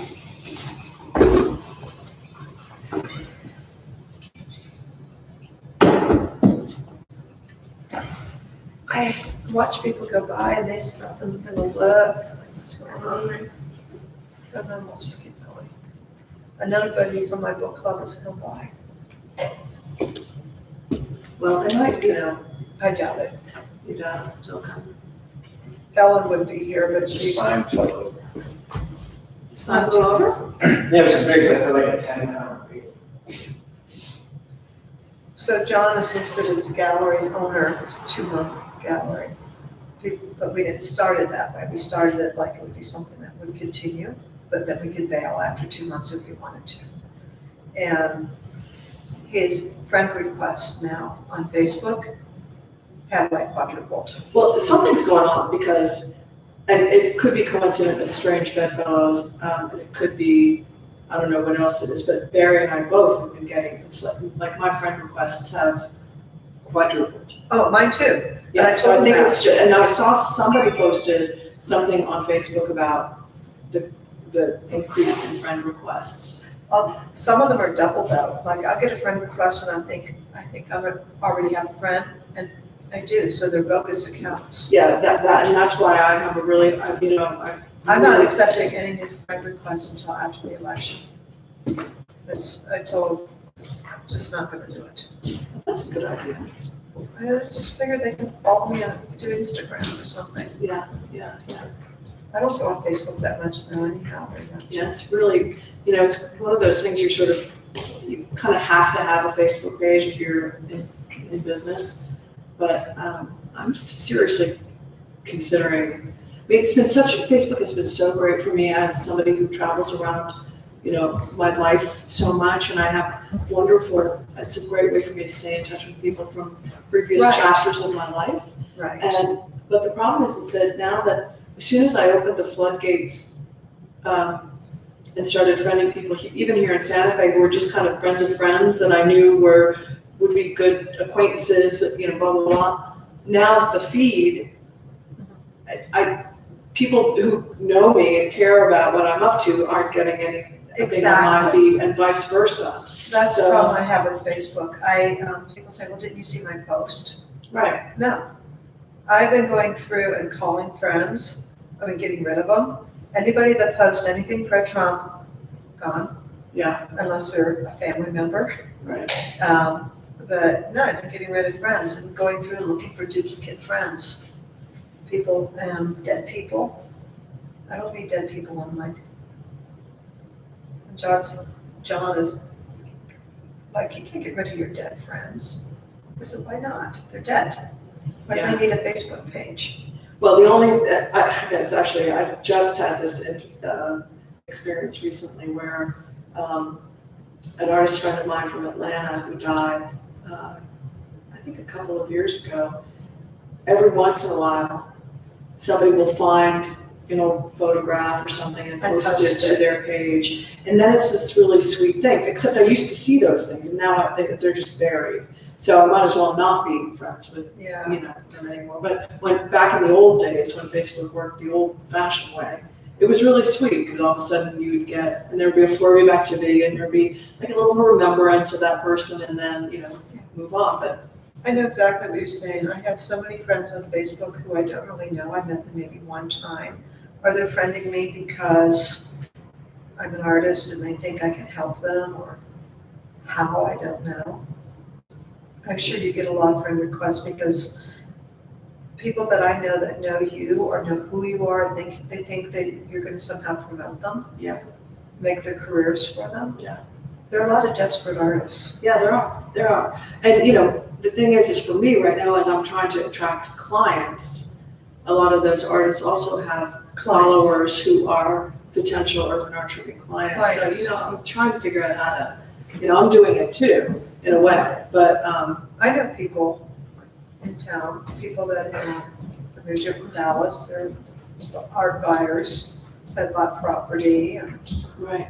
Yeah. It's really, because, the thing that's tricky about art tripping is that it's a great concept and I offer a really, really wonderful product. Yeah. And getting the word out that I exist is really hard. And it's not about, like, paid advertising doesn't do it. I mean, getting it to the people who are actually going to be my potential clients is really tricky. So you just have to throw a wide net in hopes of getting a small group. I'm not, I only need 8 people per group, 8 times 4, 24. Once I get the first group of people, then and they know what it's all about, then they'll tell people. Yeah, they'll tell people and their friends. I just need to get it kick-started, so. When you take people art tripping, say you go into a gallery, somebody buys a piece, do you get a kickback from that? You should. Well, I've got it set up kind of where my relationship is with the artists, and I honor whatever their situation is. So if they're represented by a gallery, then I go to the gallery and say, I'm doing these studio trips, and so therefore, how would you like to do this? So that everything is completely transparent, because I need the buy-in from the galleries so they don't feel like I'm kind of circumventing them. And I also need the artists. There are a lot of artists who are represented like you in another region. Right. And so if some Texas people come on an urban art tripping, they come to your studio and then they go back to Texas and buy a piece. Yeah. It's hard to connect those dots, but you'll know if there's some kind of conversation where they saw your work in Santa Fe at your studio, then hopefully there's something. But frankly, I'm much more interested in exposing people to and building those relationships than I am the kickback, because they're paying for the experience. They're coming on the experience. They're paying for So that. they pay to participate. Yes, they pay to participate, and and it's a hefty sum not for what I'm giving them, but it's like any travel experience. It's expensive, but When I was teaching, I used to take older women to Europe. And they paid a hefty sum to do that because they didn't want to travel alone. They didn't know where to go. They wanted to see art. They didn't know where to go to see art, go to galleries and museums, and they paid a lot of money to do that. Yeah. So I would think in Santa Fe, they would want to do that. And they do, but they just don't know that I exist. So that's, and it's taken me a couple of, the first couple of years, I had to get to my supply side, really. So I had to vet the artists, and I had to, choose artists that had good studios who could actually present and so that, when I'm taking them on tours, I can provide an experience. And then coming up with, making the relationships with the hotels and with chefs and, and private collectors. Because the way, I think you may remember, the way Urban Art Trip works, we start with the grounding exercise, which is great for Santa Fe because of all the people that offer kind of mind-body modalities to expose my clients to different ways of getting grounded. And then the studio trips, and then private collectors is the evening segment where we go to a private collection where hopefully artists are represented from, locally. I don't know how this idea will work, just listening to you, but what if your clients were not from Santa Fe, but Dallas, Houston? Oh, they're not from Santa Fe. Well, that's Necessarily from there. I'm targeting Europeans and non-Santa Feans. I do have some programs for my half-day trip and full-day trips can be locals. Zelma Legrandre, she owns my Houston gallery that I'm in. She has many artists that she represents in this area. And she has many clients that Houston area all over that would love to learn more about the artists and travel and see. Well, I would love for you to email introduction, and I'll take it from there. Yeah, and she's going to be here on the 16th. She has a house here. On the 16th of November? November, she comes once a month. So if you miss her this month, she'll be back next month. She owns a house here. Okay, I would love to meet her. She represents me and a few other artists around. And she has a party every year. She's lovely. But I can see this would profit her too. Yeah. If she thinks it'll profit her, bring more attention. Her collectors can go to the artist studios, have fun time, come up here. Well, my website I've significantly tweaked it so that it's very clear about what it's about. It's really a transformational workshop kind of retreat thing using contemporary art as sort of the threshold, and I think I would love to talk to anybody like that, because I think it's because I'm not competing directly with any galleries, it's a win-win. It would be a win-win, so I'm thinking you contact the galleries, like Zelma's gallery or, Dallas galleries. Because That's a good many of idea, them, Kate. Thank you for that. Because I hadn't really thought about contacting galleries specifically, but that's sort of a no-brainer. yeah, I would do that. And it's a value added for them, because they can say, hey, you want to do a fabulous trip, I know this great thing you can do in Santa Fe. The artists that you have right now, you're looking at bringing around, look at each artist where they're represented. Yeah, a lot of them are represented here. I don't have a lot of them that are represented outside of of course I do, because I have about 150 artists on my roster. Okay. So they're represented everywhere, but I should go through that and see where the other cities are. I've got what's her name, Tracy in New Orleans. No, and Jack, I want to see her next month. And she knows about me, but so far she hasn't sent anybody my way. She's been kind of ditzy lately. Yeah, well, she's been going through a lot of stuff. Yeah, I know. So. That's what I meant, ditzy, not in a bad way. She's Yeah, distracted. Distracted is the best thing. And, when the Gigi, when that separation happened, I wasn't a good time for me to go kind of. But, actually now that enough time has passed, my next group that I'm.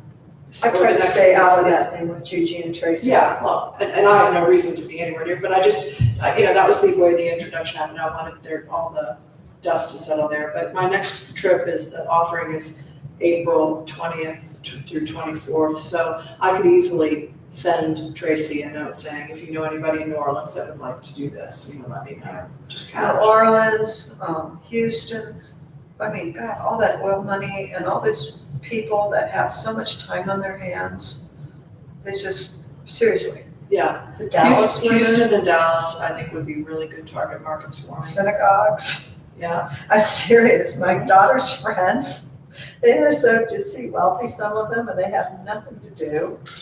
wow. I see. My target market is women 55 to 70. I would drop that a little lower, 45 up. Yeah, Yeah, 45. I would go down a little. I'll ask Katie because she knows all the food. Wonderful. She knows a lot of people that would just, she has one girlfriend who was just going through divorce and Katie was opening a business. Her friend said, so what do you do during the day? She says, well, I usually go to the coffee shop with my laptop and my work. She says, oh, can I join you? And Katie said, sure. So she shows up and Katie gets out her laptop. She's sitting there working. Her girlfriend comes and gets a cup of coffee and is looking at her. And Katie says, where's your laptop? She says, well, I left it at home. And she says, that's what you do on a work lunch. She says, well, I don't have a job. I've never had a job. And she said, well, if you're going to meet with me, we're not talking, we're working. So she says, well, I'll come back tomorrow. So she buys a brand new laptop and she sits down. She says, now what do I do? It's true. I mean, and there, I said women 55 to 70 because I'm targeting the sort of people, This woman was in her 30s. empty nesters who are kind of also in that state of kind of boredom, who probably never worked or they worked a long time ago and they're kind of trying to figure out what to do next, what to do the next piece. And I think that when they're with women their own age, and not to say that I can't do a group of younger women, but women who are in that 55 plus group, they have a lot in common. There's just like a lot of life And experience. maybe it's free time too. And a lot of free time, and their husbands are doing whatever they're doing, or they fired their husband recently, or whatever it is, and so they're in a different space, and they're looking for that safe place to explore ideas as well as just something to do. So it's beyond just boredom. It's actually, it has to be people who are pretty curious about. What kind of time frame? How long are they doing it? Just It's 4 days. 4 days. Oh, that's perfect. Yeah, so it's Monday through Friday. It's an immersive for the immersives, or they can come to Santa Fe if they're in Santa Fe anyway. I offer a half day and a full day. Uh-huh. And the full day is like what I was going to do, or the half day is what I was going to do in your studio, bringing in a lunch, and then we do 2 in the morning and 2 in the afternoon. Wow. And then a full day is 6 to 7 studios, depending on where we're geographically, where we're trying to hit. Well, yeah, because if you get a gallery like in Houston and like Zelma says, well, I'll put it out there, and you get one woman, she's going to have 3 or 4 of her friends join up. Yeah. Then how many people did you say? 8. Oh, that's half right there. So you get a group of 4 people, 3 or 4 people. Yeah, I mean, I just need a gaggle of women from New York and a gaggle of women from Houston, and Oh, they get them together and then they'll gaggle. Yeah, exactly, and that's sort of what I'm hoping. And it's because it's curated and guided. The topics. I'm using pretty poignant topics to get people talking. Have you been putting brochures in galleries around town? I have not in the galleries because because I'm offering studio tours in the gallery. But what I'm doing right now is I'm working with my friend Bonnie Schwartz, who's at the El Rey. Bonnie. I know Bonnie. And She's in my book club. oh, is she? She should be here reading with you then. She's working. She's at the El Rey. But she's helping me put together some packages with the hotels, so when they do book a room, they have an add-on, with an art tour. For full half day and full days, that's a package deal with the hotel booking. The problem is Airbnb experience has become such a, Yeah, except that I'm so much more high-end than the I know that it experience. was. That's what what's her name is doing.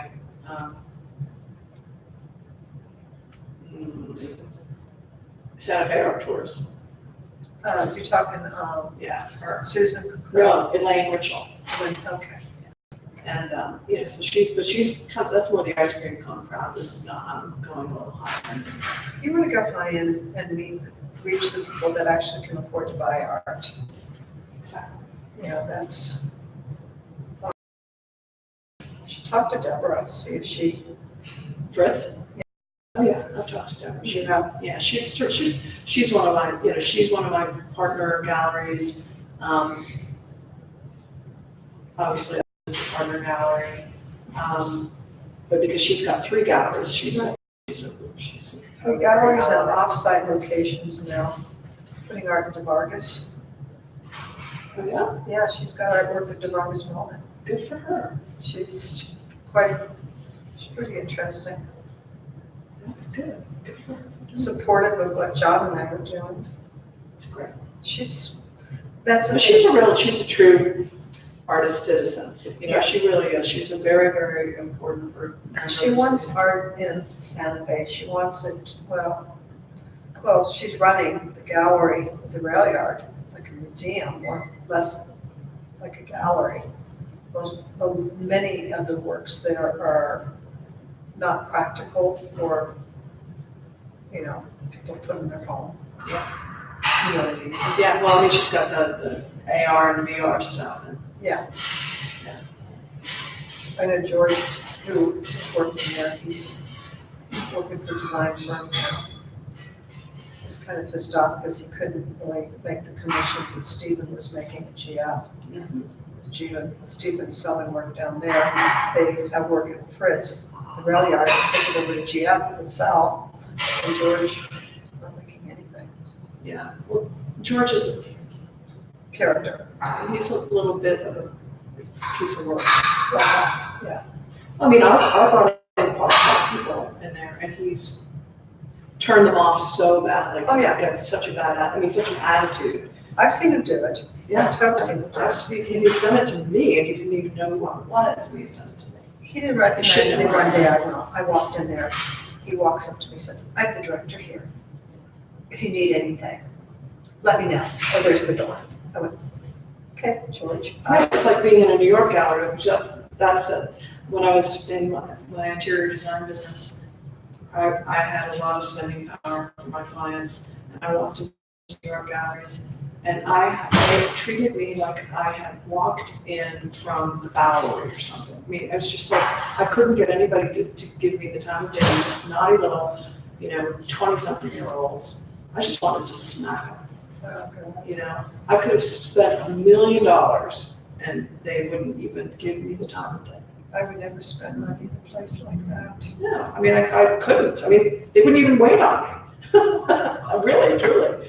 I'd go in with, wanting to get images, can I have an image of this to take to my client? I walked into Ivan Karp's gallery, and where was it? It was in a village, and there were people, wandering around, stuff. I was, and they're looking. I don't remember which artist I was looking at, but there were gallery people there. He walked up to me personally. "Young lady, can I help you? Do you need anything? Would you like to know more about this artist?" And I was thinking, "Aren't you Ivan Karp? Don't you own this place?" He said, "Yes." I thought that was refreshing. Yeah. The dude, And we're just putting anybody at ease so that they want to spend time in your gallery instead of making you feel like, you should have paid admission, or even, I don't know, it's just Their so galleries, it's like ridiculously awful. I showed it one Ben Rimmon Contemporary in New York, is in Chelsea area, this is Chelsea. And I went to the opening, it was all nice and everybody, very lovely. Stayed with my friend Tova. And Tova's, I didn't see Tova's work there, I knew she showed in New York. And she said, "I'm at the same gallery, did you know that?" And I went, "No." She says, "Yeah, they hold everything for the show." And I said, "Well, you go up to the gallery." And she told me it's where they were. So I came back later, went to the gallery. Sure enough, they didn't even know I was one of the artists and treated me like absolute shit when I walked in the door. It didn't last. That's how they treated Tova, this woman told me.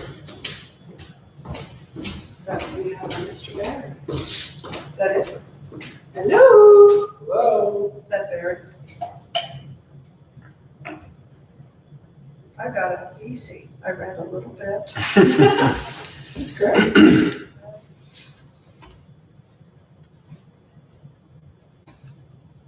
It's been been really slow. I think it's the weather. It is, I know, I didn't even want to get out of bed this morning. I got up, went out at 7 to run and it was still kind of misty.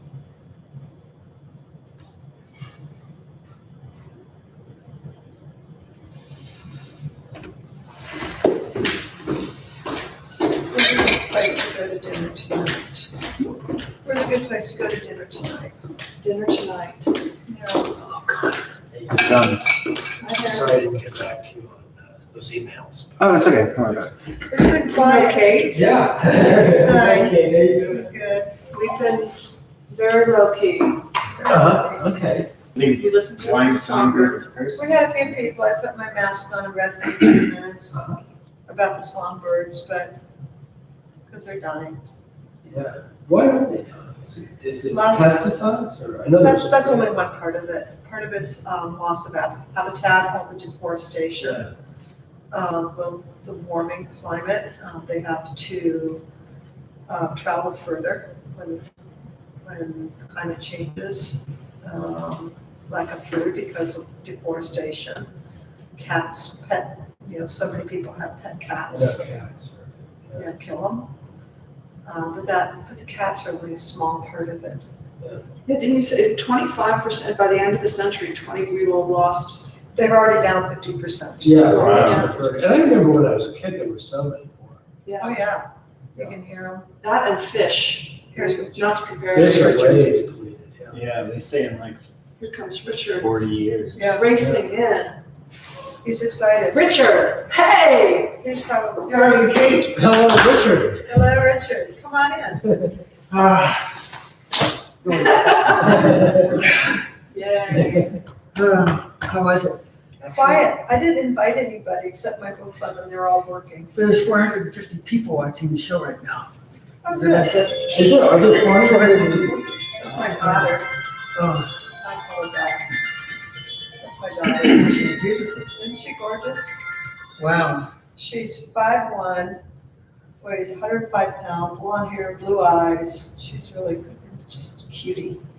So look at you. Uh, Where's your hubby? Is he working for a living? He's working. He's over at Meow designing some new room or something. Oh, I don't how know. cool. He's an architect. Archetype. Architect. Yeah, he's that too. I went to your gallery you're showing in. Did you? Yeah, Today? Friday's the opening, right? Tomorrow, yeah. Yeah. We had one last Friday, we have one this one. We may only be open 2 months, so we figured we'll just be open whenever we want. There's all your pals there, right? My what? Friends? Oh, my friends. A lot of friends are in that gallery. How cool.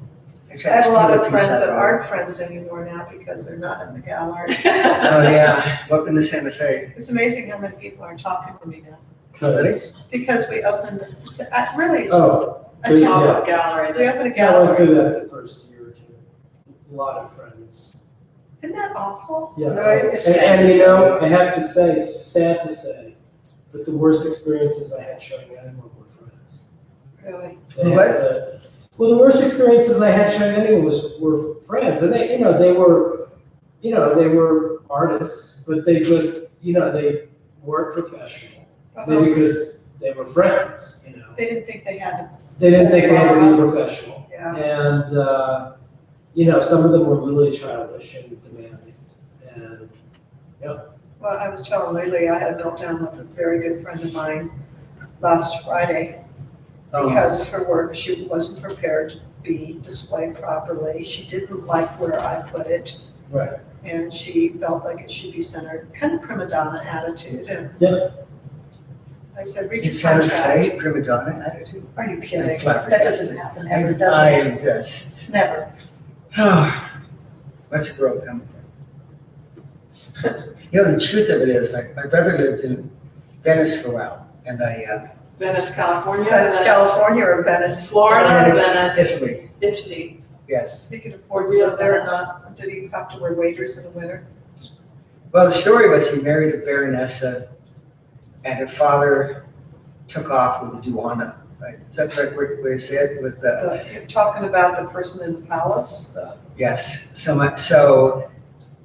he was smart, he said, you don't need to a private school, and where she got in trouble and met some rich friends, and one of her friends inherited 4 palaces on the Grand Canal, and they were saying 1/4 of the Deutsch's palace.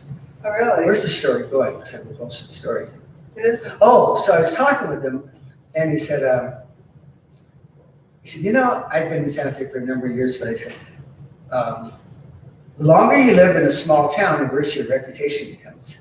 And I told my brother that in Venice. He says, God, you're right. And even Amsterdam's like a village. Wow. So this is part of life. It's not about us. You remember that, right? Yeah? Well, my thing was about the songbirds and how they're all dying. Hello. Yeah. Probably, do you have any picture of this? Go ahead. Do it all? Yeah. That's We're having the that's- bed in right here. You're part of it. You're Is part of this it. happening right now? Yeah, This is what we're doing right now. Oh my God. This is why we have people in bed. Yes. And we're Thank you, talking, Dan. And we're No, listening, seriously, about the I'm talking demise of about the songbirds. songbirds. Oh, you That's have. what That's we're talking good. about. Thank you for doing that. oh, you're welcome. And then we're gonna have some music.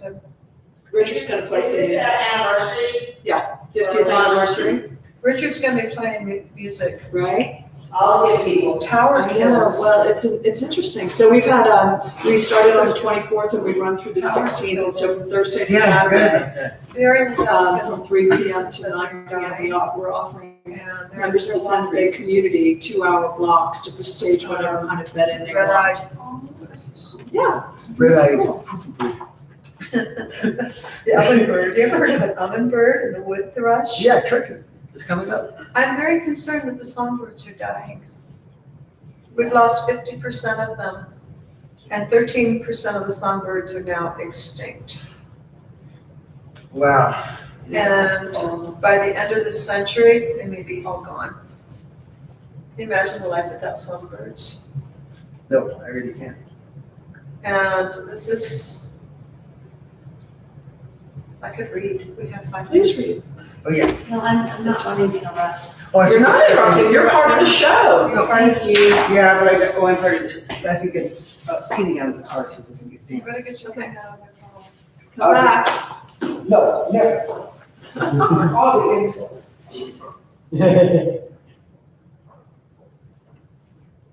You know, in Texas, it's, you get fined for taking a bird nest. Even if the only time you can pick up a nest is when it falls on the ground. You can't take out a used nest because some birds frequently would come back and re-nest and nest. And it puts the populations at risk. And birds that live on the edge, cross-dressing and stealing other birds' nests in order to survive. And should I read or should I just talk? Okay. After many months of living in a scrubby forest on a Caribbean I want to island, see this beauty. black-throated Where would you like to blue hang it? warblers body begins to change.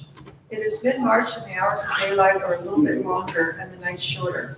Although We should the just leave change it right in there, it's kind of cool. photoperiod is subtle, nevertheless registers in the bird's brain, triggering the release of hormones that in turn set off a chain reaction. The warbler begins to eat more than usual, its body efficiently converting the food into layers of fat that it stores underneath the skin near its breastbone.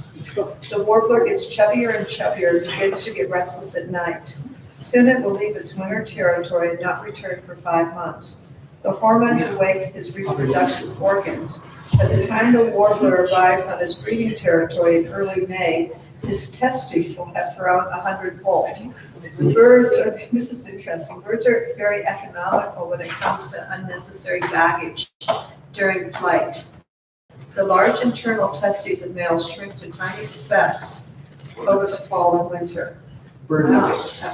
Far away in a tropical forest fragment on the east coast of Mexico, a wood thrush is undergoing similar changes as it hops on the forest floor, flipping over leaves and looking for insects to eat. Take your time. An indigo bunting male on the Yucatan Peninsula who took on a drab, unassuming appearance while living in flocks during the winter turns a crazy, jumbled brown and cobalt as he begins to mold back into his brilliant breeding colors. All across Central and South America, the change in daylight is perceived by billions of wintering migrants and automatically turns on their get ready switch. Far to the north in the temperate zone, the daffodils are still in their cold underground shelters, and the lawns are covered with a beaten down mat of dead grass. I measure the progress of spring with my ears, not by the appearance of the yellow flowers dotting the forsythia in our front yard, or by the soft curled leaves that slowly unfold from the Virginia creepers on the back fence. While walking our golden retriever in the small park near our town in Toronto, bent over against the strong winds of a March morning, my head snaps to attention when I hear the screaming, "Killdeer, killdeer," overhead.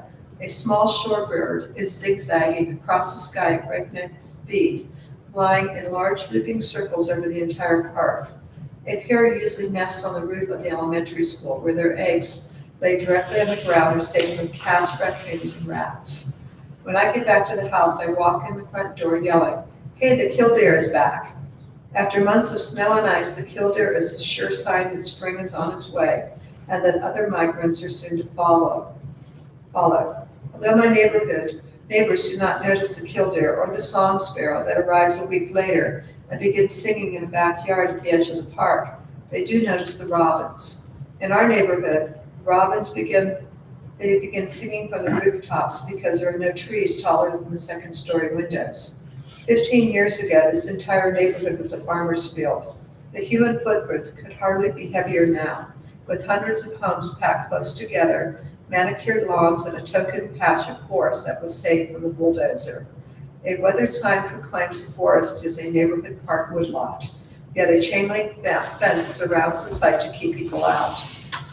In the wee hours of the morning, just before dawn, I lie in bed listening to the male robin singing from the house next door, belting out his rollicking song to another male at the other end of the street.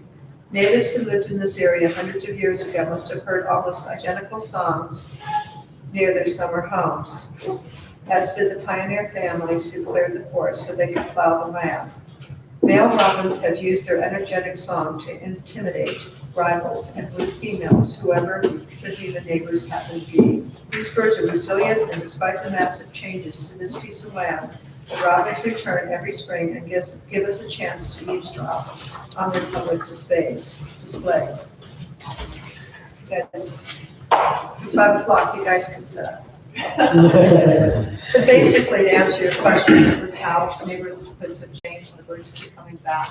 Yeah. But their habitat's gone. Right, because they always come back to the same place, so Right. they can't really vary their routine. The forest are bulldozed and there's houses there, so they nest in the eaves of the houses. Right. Neighborhood cats get them, and it's just progression.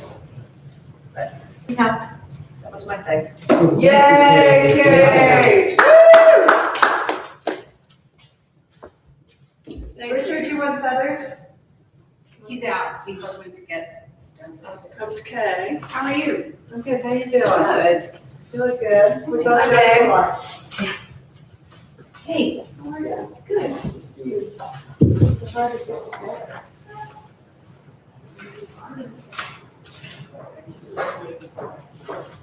Do you need any more help? Yeah? Yes. Yes, You're gonna ma'am. sit in bed and sing? Hey, how are you? Are you videoing this? We're live. Hey Kay, I like your jacket. Can you? It looks great on you. Okay. Are you gonna be here for me? Yeah. I'm here all night. Well, you can. Oh, video, you, okay. Yeah, because I use it for the show. Gotcha. That's But my old coat, but it but- looks so How good. high do you want it? I think I'll just Oh, I do get all my closer up. Yeah. Anything might happen here. So, and I think I probably, and that was birdie, very birdie. Thank you. You're welcome. How are you, Nene? And I like your work. Okay. Sorry, I missed your comment. That's I'm, okay. yeah, I'm good.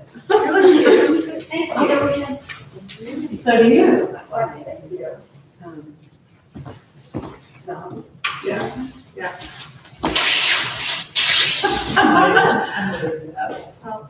Well, it was an interesting dynamic, right?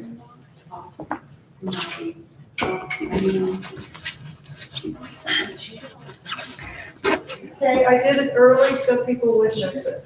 I mean, she's You interesting. can What I find even more what? interesting is this Yeah, dynamic that that's goes on cute. between. What are you doing yours? 14. When she's there. What time? 5. Yeah. Franny, Francesca, that's what I mean. So we were deciding what we were gonna do. What did you do?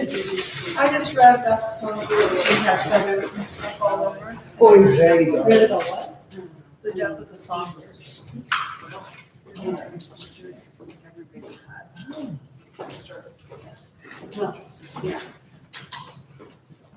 That's it, you're stressed. I'm gonna do a striptease.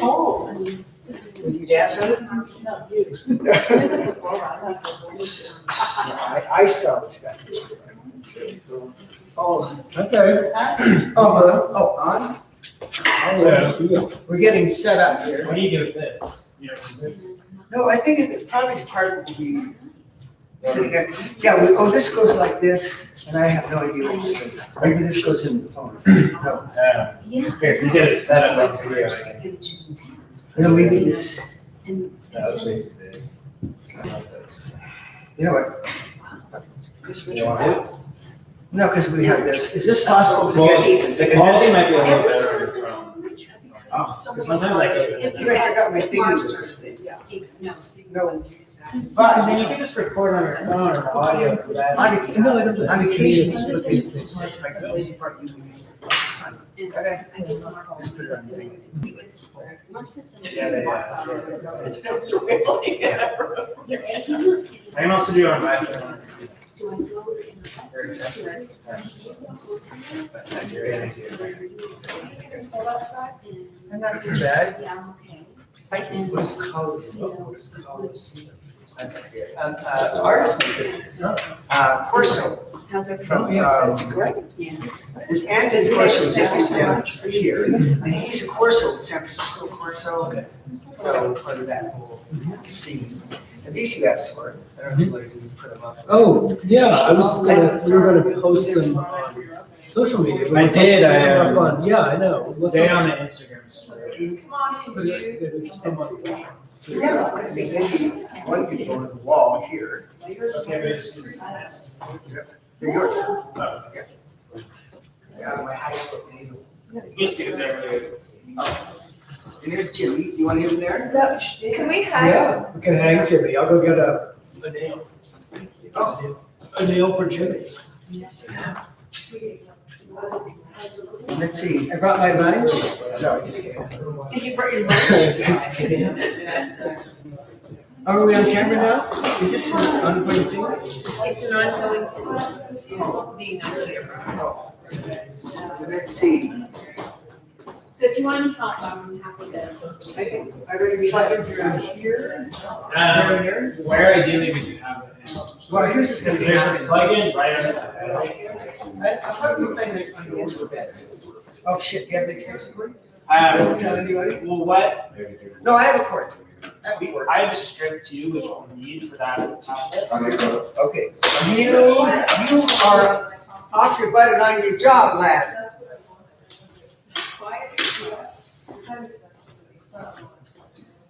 Yeah. She looked last night, I thought she looked like Colette, but she looks like less, she kind of look, doesn't she look like someone from like the 20s or something? Who is that? Okay, I know. You can, let's see. So,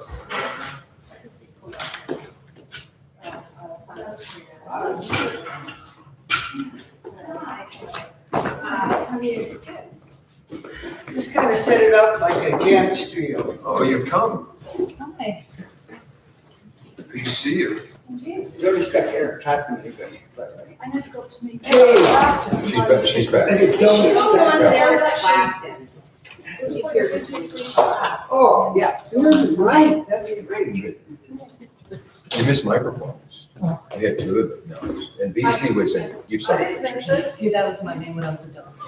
You missed the dog. You're BC from now on. Hey, I had a name, you said my name, oh no. Where's the, what do you want to record on? Well, I had this thing here, but our technological skills skidded to a halt. I had this thing here, but I didn't bring the thingy. Hey, Jessica. What's it? I thought this thing. Is this a microphone? Oh, this is a light? Yeah. Oh, that's cool. No, it would be. I didn't bring that. Oh, but it just needs a. Oh, this goes to a charger. You're right. See? We don't have to go. You have to go DC training. Oh. Do you have a charger? I'm sorry we missed your thing, but I was texting on Yes, Facebook. I have a tape this and We thought you were. We just need the I know. He thought it was fine. That was the old, yes. And I thought I would provide it, that's okay. But I didn't know that I was doing it. We had to do that? Yeah. Oh, yeah, all this, I don't know about this. No, just keep going. Just keep going. Go borrow one. It was not that tech, I sat there like. Richard, where do you want Jim's? Where do you want it? Where, I think where can it be? Yeah. Oh, that you can hear. Well, I think I'm kind of stories, so I camera kind of go. Are you gonna read it with us? Or you I can do it for you. Good, oops, sorry. Well, you know, that's what people do. Hi. Yeah. How are you? Good, nice to see you. So you've been here every night? I've never seen that. And it's got a female singer. Probably enjoys it. Yes, and Not not every night. Oh, yeah, Jessica. No, he's just hanging out. Yeah.